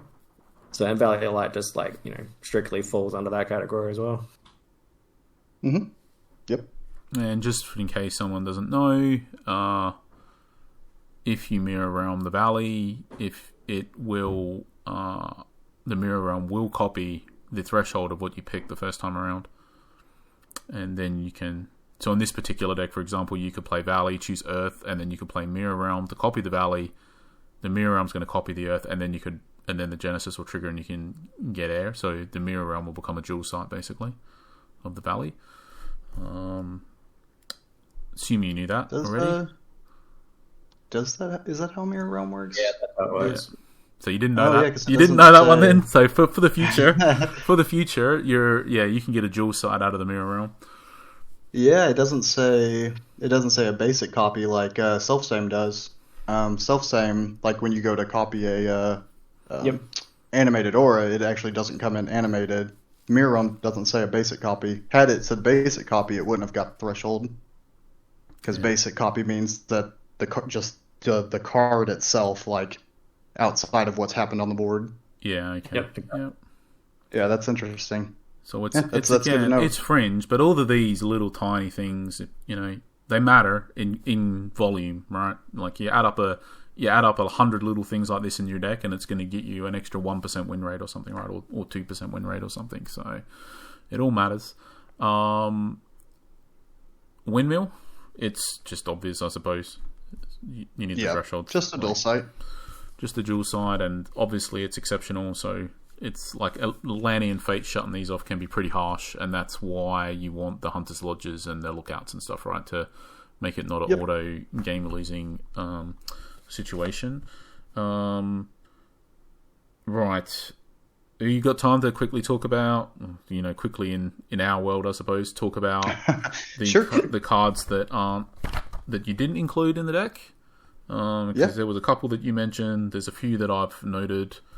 Do you want to talk about anything you had off that you wanted to first, and then I'll see what's left on my list? Okay, yeah. So Perilous Bridge is a site that I would probably normally play. I have also played Gnome Hollows in my list from time to time. I decided against those sites specifically for the Gencon list, for a couple reasons, but the number one reason is this is a 7-round tournament, and the working around my own defensive sites is pretty like mentally taxing when you're trying to calculate where I need to play a site and what threshold that site is, and where I need to play a minion and what minions are going to be able to work around it. So I opted just to kind of focus this list as just trying to streamline the beatdown strategy, just play big stuff and try to outpower my opponents with it. So I cut those just because I didn't want to have to do all the calculations under a time crunch over 7 rounds. But I think I would probably, if I went back in time, I might have at least got the Perilous Bridges in there. But Gnome Halls are a bit more of a like specific meta call, I think.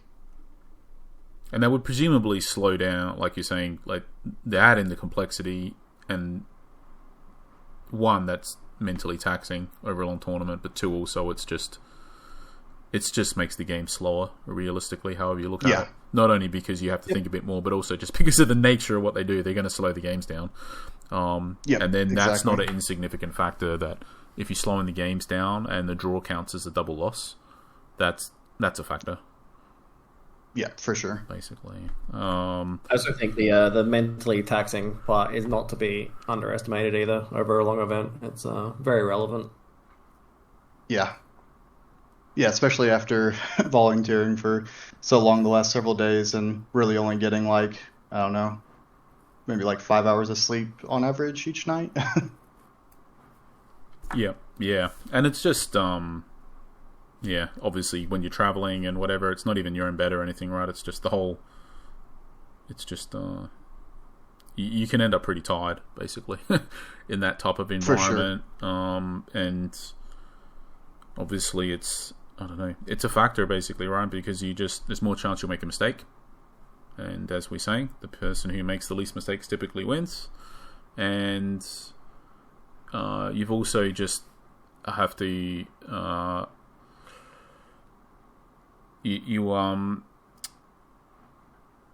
I've lost my train of thought here, sorry. There's that mentally taxing coming in. I think you just you want to I really have lost my train of thought. Sorry, completely lost it. Someone else might have to talk here. You're good. Yeah, I mean, there was a train of thought there. What were we originally talking about again? You were talking about the long tournament, not sleeping, and just the mentally taxing nature of it. I think it's just like I've regained my train of thought. Sorry. So part of the reason as well why it's going to be disproportionately mentally taxing for you, by the way, is because you're thinking about your turns and you're trying to plan out your lines of play in advance, right? So if you weren't actually thinking about anything and you were just like looking at each turn in isolation and each action within your turn in isolation, it's just it wouldn't probably be that mentally taxing, right? But because you're trying to like telegraph out multiple turns in advance and to effectively you're saying, if I draw a spell this turn, then in 4 turns time, what's the board going to look like, type of thing. You're trying to process that information, but also in a reasonable time window, right? And that's just, if you're trying to sort of say something like, should I draw a side or a spell this turn when it's turn 3, and realistically you're basing that answer on what's going to give you the most chance to win the game, and to try to process that in a meaningful way in a few seconds for everything you ever do, that's extremely mentally taxing, basically. Over the course of a whole day. So I think it's just trying to, if you're really trying to conceptualize and think about everything like this, and you're playing 7-8 rounds and you didn't get a lot of sleep the night before, and it's like a week, multiple days of sorcery and so on and so forth, it's really significant, I think, this call that you made to not include those sites and to make your day a little bit easier. Potentially. So sorry, I lost my train of thought, but so to be clear here, all it was that I lost here was just what makes it so mentally taxing is that you're thinking a lot when you're playing. and you're thinking like in a way that's extremely taxing because you're trying to process a lot of information constantly and quickly, basically. So yeah. Okay, so I'm just going to I'm just pausing effectively the recording, and this is being interjected after we've done the video session, because I remembered the other key point that I had lost when I lost my train of thought here, which was that Avatar of Air is an excellent avatar, perhaps the best avatar in the game in regards to getting better at mapping out lines of play and planning multiple turns into the future. So it is a little bit, I guess, like some other cards with this that we talk about in this, like Earthquake, that the better you are at the game and the better you are, like, it's effectively something that that gets better the better you are at the game. So it's definitely an avatar that's worth. It has a really high skill ceiling as well, just because of this reasoning, effectively, that if you're capable of planning multiple turns in the future, it's a much better avatar, and also it sort of encourages that type of thinking as well.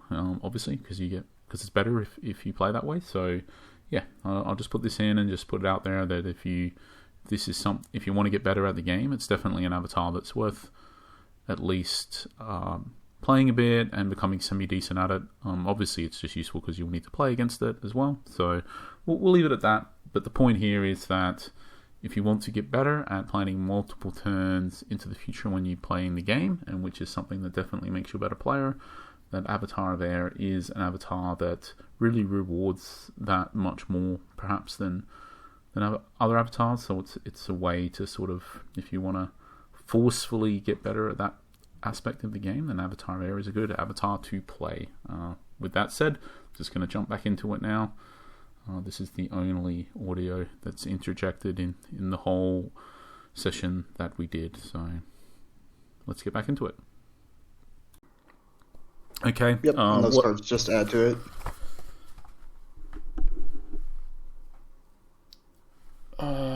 Right. Have you got other cards that you didn't include that you wanted to discuss? See, so yeah, so I opted to play the Longbowman over the Pegasus, just because I expected a lot of aggro, and Bowman can be really good, like I mentioned before, with just getting the one-sided attack with ranged. Pegasus are all obviously really, really strong with airborne, but I just opted to go this way with Bowman because I thought they'd be better into the smaller aggro minions, and less likely to have to trade. We mentioned the spiders already. The ball lightning, I ended up cutting those for this. I could see them making their way back into the list, but I think I just opted to, again, just kind of like maximize like a pretty like linear strategy with like whirling blades. Like maybe I would probably normally play 2 whirling blades and maybe a ball lightning, just because whirling blades doesn't always win the game against a flip druid, and ball lightning almost always does, as long as they're not like super aware of ball lightning. They feel usually pretty safe with their flip druid. But yep, ended up not making the cut overall. But I think last one actually is Chaos Twister. Came very close to playing Chaos Twister in this tournament. I actually talked to Joffrey, who is a big like proponent of Chaos Twister, and he's like kind of like mastered the use of that card in person. And so I kind of talked to him about like how he does that, and he gave me like a quick like rundown of like how he does it, and I really appreciate that, first of all. But I did test it, and I was getting pretty consistent with it. But then like a couple days before the tournament, I was like, I just similar to the Gnome Hollows and the Perilous Bridges, just kind of like I'm gonna cut these not because they're bad or not because they wouldn't be strong in this meta, but because if get nervous or I'm tired and I mess it up, like I'm gonna be upset about that, and then for the rest of the tournament, I'm gonna be a little bit tilted. So I just cut them because I didn't want to have to deal with the like psychological aspect of doing it the right way or not. So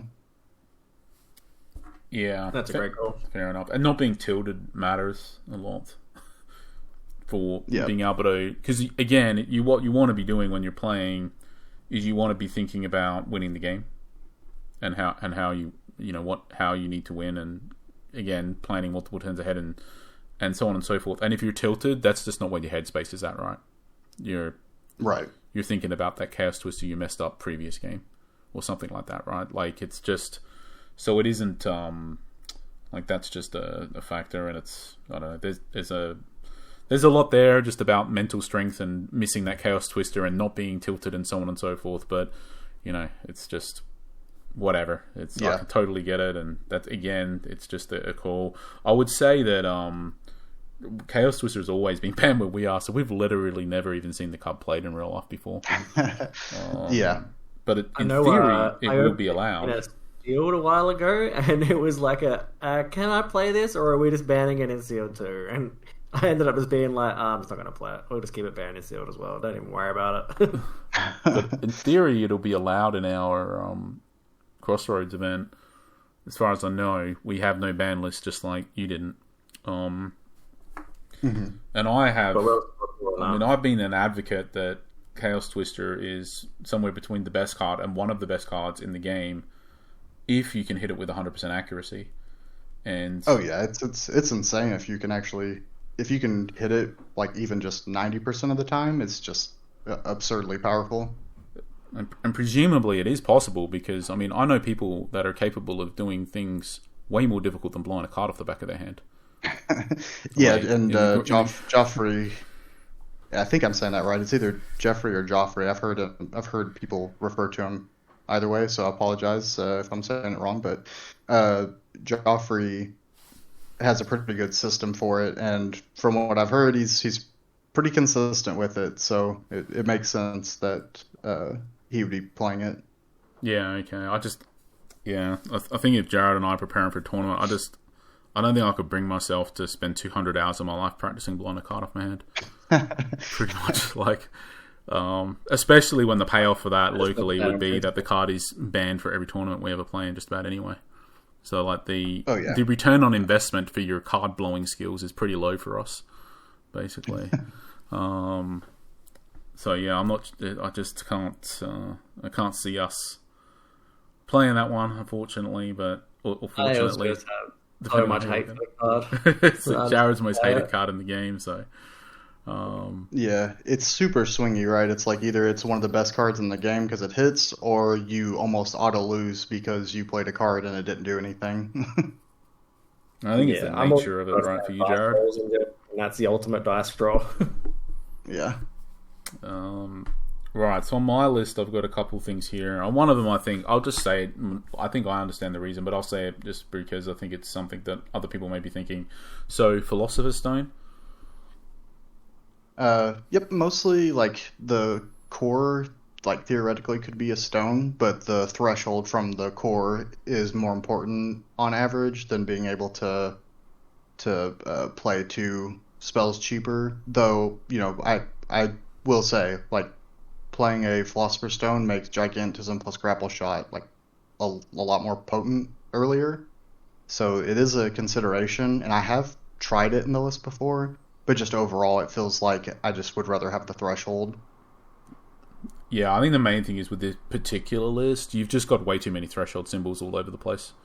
So yep, it's like you basically have to get to double Earth and triple Air, and you kind of also only want to play like 5 sides. So in the example of that you gave, Philosopher's Stone is great. But in the example of like having Arcane Barrage and Sir Galahad or something, it's not probably so great. Like, Yeah. it's you really just need those threshold symbols. So, but I don't think you can cut the Onyx core. I don't think when you're running the Princess like that, it's with this list, it's too important, right? So it wouldn't be instead of the core. It would have to be as well as, pretty much, right? Yeah, in this particular build with how heavy I am in the double earth, yeah, I agree. There are some builds where I'm not quite as heavy in double earth, and I'm able to cut the core then, and just have ring and a trinket or two as my princess targets. But in this build, for sure, like I just have to have that core. But you're effectively, the stone is effectively giving you tempo, really, in a way, and your deck is not really heavily tempo driven, right? It's more about having higher card quality. Yeah, I mean, so it has capability to have like huge tempo, right, with the like turn 3 pudge plays. But yeah, overall the strategy is to stick a big threat and grind out my opponents with more efficient cards. And the other one on my list is, well, it's really 2 cards as a pair. It's something like Common Sense and Dispel. Yeah. Just how is it an issue that you have no answer to, that you don't have a Dispel or Disenchant? And if you were, and also it's kind of tied but it kind of isn't. You could run a Disenchant or a Dispel without the Common Sense, and you potentially can still find that if you need it because you have like Rouse or whatever, right? So, Right. But then also you Common Sense separately, because potentially that can. I say that. Well, you can get Blink, you can get Grapple Shot, you can get Leprechaun. You can get Longbowman as well. What's that one? Yeah. A Longbowman? Yeah. Mhm. So, and obviously, if you had well, in this list, just presumably without the stone, you would run a Dispel. Is that the Earth one? Yeah. So you probably run Dispel, because then if you're under Atlantean Fate, that's one of the main reasons you'd want it, by the way, is if you're under Atlantean Fate.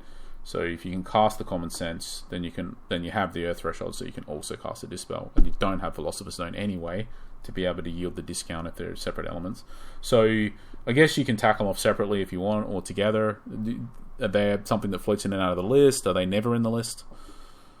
They definitely float in and out of the list. The reason I have recently not been playing Common Sense specifically is just the tempo loss on it is sometimes just not worth the flexibility. Sometimes it is, sometimes it isn't. But in like this list, I again wanted to kind of like streamline things and just be able to jam big minions. And sometimes Common Sense can get in the way of that. I just want to play more grapple shots rather than have to search for the grapple shot, just as an example. The Disenchant is just sometimes a dead card, and whenever I don't have a lot of card advantage, it can just feel really bad in some games where I'm down a card for most of the game, and even if I do get to answer something, it's like I 1-for-1 and then also had a big opportunity cost of not being able to keep tempo in the game by playing a minion in that spot sometimes. It's definitely like something that right, it's like a little greedy that I'm not playing it. A little, but not hugely. I mean, one of the reasons you have to, that you would want to include it is obviously Atlantean Fate, but that's not the only thing, right? It's basically all artifacts and auras, but Atlantean Fate is one you have to worry about, but at the end of the day, if you're under Fate, it's not the end of the world for you. You do have ordinary sights. You can probably just get on with it, so to speak, and just stay under it. And then also, Ring of Morrigan is the other big thing you always have to be conscious of, because it's basically in every single deck. But it's not particularly bad for you. Like, most of your stuff is big enough that they can't really ring it down, or at least not easily. So if all they're doing is gaining 1 or 2 life a turn, but not actually killing any of your stuff, you really don't care that much. Especially because my minions are big enough where the extra life gain usually isn't playing a huge part, because they're chunking so much life at once. But yeah, it's like, I guess I'll simplify and just put it this way. For Disenchant, like, I feel like I have lost more games in testing because I drew it when it was a dead card than games that I've lost because that was my only answer to a problem on the board. Yeah, and fair enough. And a big part of that, I think, is just because these big problems aren't as big for your... Like, Ring of Morrigan isn't a bigger problem for your deck as it is for other decks, right? Neither... Right. And Landing Fate isn't either. So, like, I think that'd be part of it, is even when they... Even if they have a Ring of Morrigan and you can't actually do anything about it, it doesn't mean you've automatically lost the game. Not at all. Yeah, and I still have some answers with Earthquake, too, specifically for, like, Ring. So I'm not, even if it's a problem for me in that board state, like, I still have some answers. Yeah. So, yep. Oh, cool. Did you have any cards, Jared?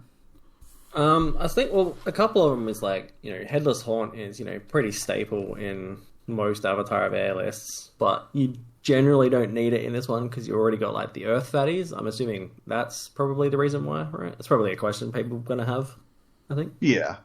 Yeah, that is the main reason why. Here I'll give a shout out to Kyle, because we talked about this, and I did have a hard time cutting the Haunt at first, just because I'm so used to how good it feels in Avatar of Air. And we talked about it, and he brought up a good point, which you just mentioned about how I'm probably not as desperate to have the 4-power dude for 3 in my list, and also that it's double air threshold, which can be awkward whenever I'm trying to aim towards double earth pretty early. And so I tested with the Haunt removed from the list, and it felt completely fine without it. And so in addition to, not wanting to be like, oh my god, I rolled really bad with Haunt for 7 rounds, I just decided to remove it from the list. Yeah, I do remember there's been quite a few times where I'm like, no Haunt, but yeah, that's definitely not, I'm generally not a fan of Haunt, but I do recognize its power, but yeah, just not a fan of the RNG of it. Another one... You're not a fan of rolling bad 7 times in a row, pretty much. Yeah, one.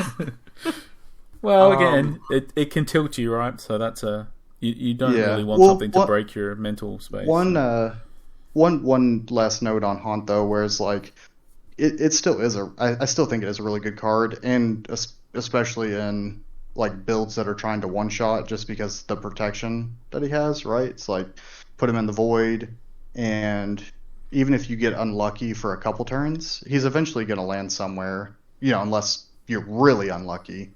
And when he does, you can kind of plan around an alpha swing with that. And then I'm also playing Blink and Flanking Maneuver, and if I were playing Haunt, I would probably up the count on those 1 or 2 total. Which is going to slow your tempo down, and it's going to take up extra spots, right? Yep, for sure. So effectively, to add 3 Haunts, you have to take out something like 5 other minions. Pretty much. Like, not exactly, but that's something what it looks like, right? Because you have to fit in 3 Haunts plus whatever, plus an extra Blink, plus an extra Flanking Maneuver. So in order to fit those 5 cards in, 5 other cards got to come out. And what are they? Yep. The deck looks very different when you strip 5 of these other cards out. So so I think it was the right call overall. But yeah, I still like Haunt. It's just, it may be something that I have to leave out of the list for a while. Yeah, and plus, broadly with this list as well, at the start of the game, I think you can sort of know that as long as you get air, double earth on your thresholds, you're okay at the beginning. And if you don't draw that second air until a bit later, it's not great, but you haven't automatically lost. But if you have 2 Haunts in hand, you probably just lost the game. And it feels real bad with an opening hand of a Haunt and a Unicorn, and it's like, unless I get a duel, I have to choose which way I'm going. Yeah. Yeah, and then there's another one is like probably Falconer package. There's some options there. Falconer is, I think, really strong still in like a lower curve deck, but I think it goes back to the trying to have higher value per card. And bats are really good, but just just not as good as like being able to play a 4-power dude more reliably, 3-power dude, or even kettle tops. Yeah, A yeah, I lot of think time. along those lines. Yeah. Because basically would be filling the slot of kettle tops, and they feel just better in a deck where you Yeah. really want the mana for sure. Yep. But I really like them in a lower curve Avatar of Air deck still. Yeah, yeah, right there with you. Feast for Crows is probably another one that people will be asking questions about. Yep, I really do like Feast, but I think going into a tournament like this, it's like I'm not going to always know exactly what my opponent's playing, and so it's going to be dead in some games. And then I kind of expected that I wasn't going to be playing a ton of Archimago because of the time limitations and the rule changes and all that.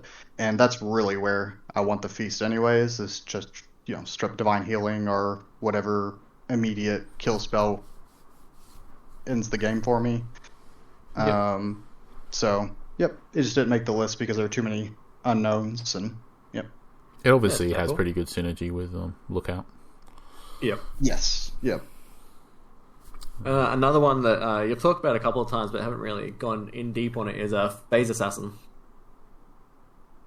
Yeah, I still like Phase Assassins for the list overall, but it goes along the same lines as Haunt with just the double air threshold. He's also a 3-power minion, which means that he's not going to be as sticky as a lot of the other minions I have. He was really competing for that slot that Longbowman or Pegasus were in, and I just ended up going with Longbowman because I thought that they would be the better choice into a lower curve aggro kind of meta. Yeah, it's pretty fair. There's one other one that I'm trying to find that I can't remember. Tooth Fairies. There we go. Have you considered Tooth those? Fairies. Yeah. Yeah, Tooth Fairies is a weird one for me. Like, this may be controversial, but I actually just don't really like them. Even in like a mono air low curve deck, I think I've literally never triggered their ability once in a game, and it always like almost every time I'm like, I just wish this was either a Cloud Spirit or a Bat. But I know people who like playing it and have had success with it. Just personally, they've just never felt good to me. Yeah, that's fair, cool. And this is one I know that is in and out of the list. That's an interesting one that most people probably don't even know about, and it's Tactical Move. Yeah. Yep, big proponent of tactical move. Have been like since like really early AL. Pretty much the only reason it's not on my list is Pudge Butcher and Phalanx. If I were not on those guys in the list, I'd probably be playing a one of it. It's really high ceiling, kind of moderate floor, kind of card. It's super good with a lot of different minions in my list, though. Like with ranged, it's also like kind of cracked, being able to position like 2 bowmen to take a shot or get to a boulder. Then again, it's also like super strong with like phase assassins and can be really strong with haunts and burrow minions. So it definitely has its spot. It's just like on the other side of the the build of Avatar Air that I play with Earth.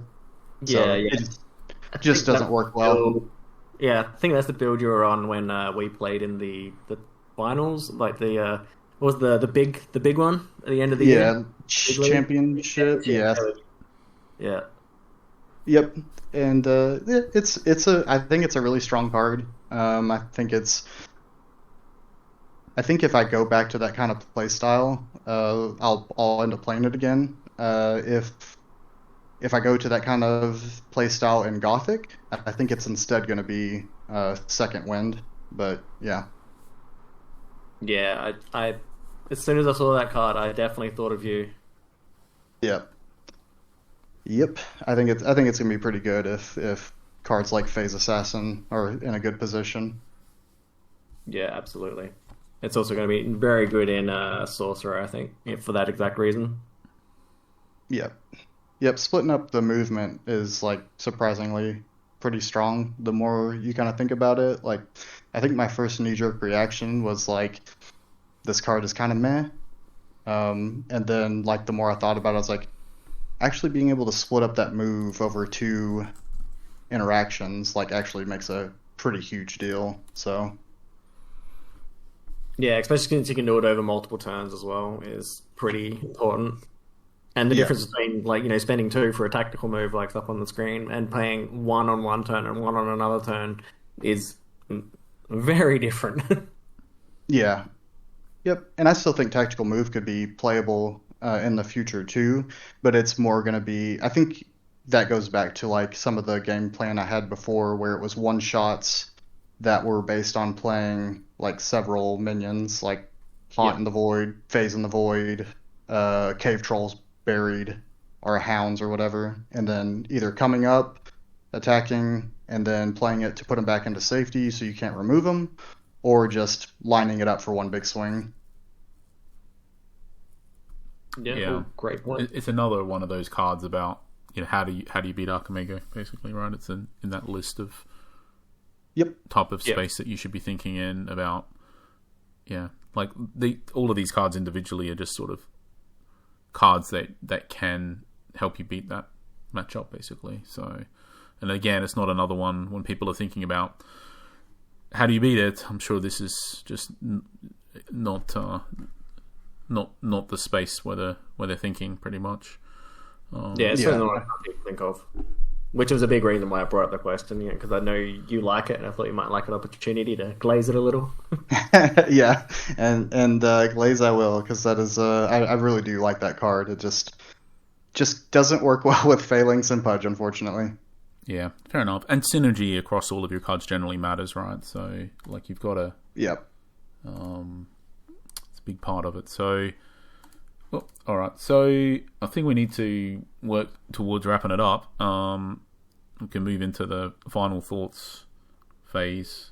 One thing I would say that I've just realised that might have been good. Like, I should have thought of it earlier. Possibly, I don't know. At the end of the day, there's only so many hours you can do one thing for. But maybe at some point in the not too distant future, we could do like a compendium video or something to this, where we actually just play a couple of games, and we'll play how we play Jared, where basically, you know, yeah, we just have your hand face up. We could have both decks face up and the hands face up, and the idea is that we just talk about what you're doing and why. Mm-hmm. Every decision Yep. you make on every turn. Why did you draw a card? Why did you pick spell? Why did you pick bloody blah? Like, literally everything you do, every site you play. Why is it that side? Why did you play it there? Why that minion? Why there, etc. Right? And just to explain out your decision making and thought space, and that might be pretty useful. I think a very good way to do that is because I think you're going to be in the finals and you're going to win it, so we should do it off the finals video. Well, I hope you're right. We'll see how it turns out. Obviously, I'm playing Moth, who's obviously a very skilled player, and he's playing an Archimego build that I think was a little less affected by the change, and I think if I had to guess, he's probably playing more token strategies in there, which can make things difficult. And my list is pretty different than the one that we have up here for the Crossroads. But I feel good about what I can do in the matchup. But definitely do not take the matchup for granted whatsoever. So Sure. I mean, the nature. It would be pretty funny if you called me winning at the start of the league championships, and I called you winning at the start of this one, and that would be a pretty funny little outcome. Yep, yeah, yeah. We'll see. We'll see. I think I'm playing my game with Moth tomorrow from the recording of this video. So Okay, it's imminent. I mean, obviously, one thing with this is that, like, realistically, the nature of the game, like, even your best matchups, you're kind of winning, you know, whatever, high 60% probably, something like that, right? Especially against a good player. So it's like, even your best matchups are far from certain victories, pretty much. For sure, it's a game of variance. So Yep. Right. So I think that would be, we could look to do that. Obviously, the last video that we had for the final, they didn't. The one that I was in, they didn't record the cards in hand, so that made it quite a bit more awkward to do any real good commentary on it. So, but we'll see. We'll see where it lands. So, but failing that, we could just play a couple of matches and into a couple of common matchups, and just go through it all like right from the mulligan, because a mulligan is, I think, a pretty measurable percentage of games are literally won or lost on the mulligan.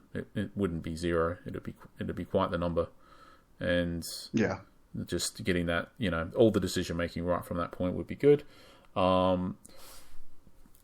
Did you have any? I mean, I don't think of.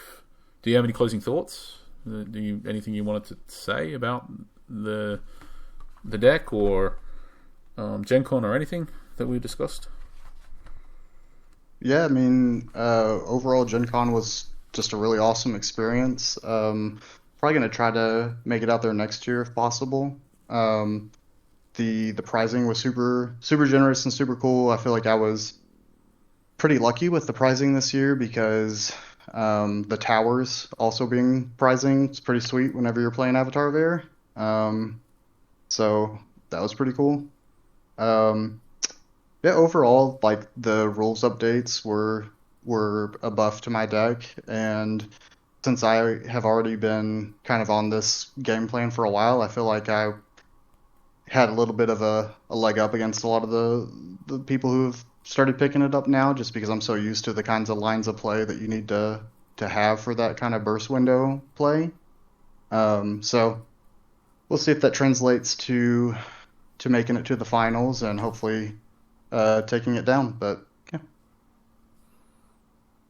Jared, you got anything? I think we covered pretty much most of it. Actually, one thing with your list is all the cards in here.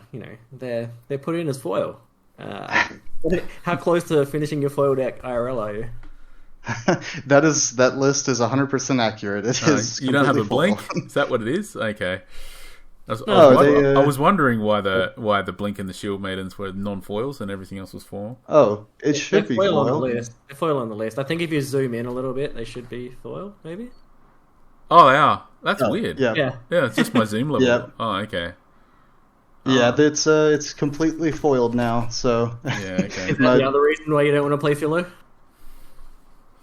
Yes, that actually is one reason for sure. I would feel kind of I know it's stupid, but I'd feel kind of silly that being the only foil, and I don't really want to pick it up for the few times that I switch in P-Stone anyways. So maybe it's just a good thing that core is better for me. I suppose the other interesting thing going down this line of thought is so with Avatar of Airfoil are you playing now? I'm probably going to play my alpha still. I think I'm going to keep the rainbow foil more like a trophy. Just kind of put it up in the house somewhere and just enjoy it that way. Very nice. Cool. Well, thank you. I think this was really good. Yeah, thanks heaps. I think it went very well.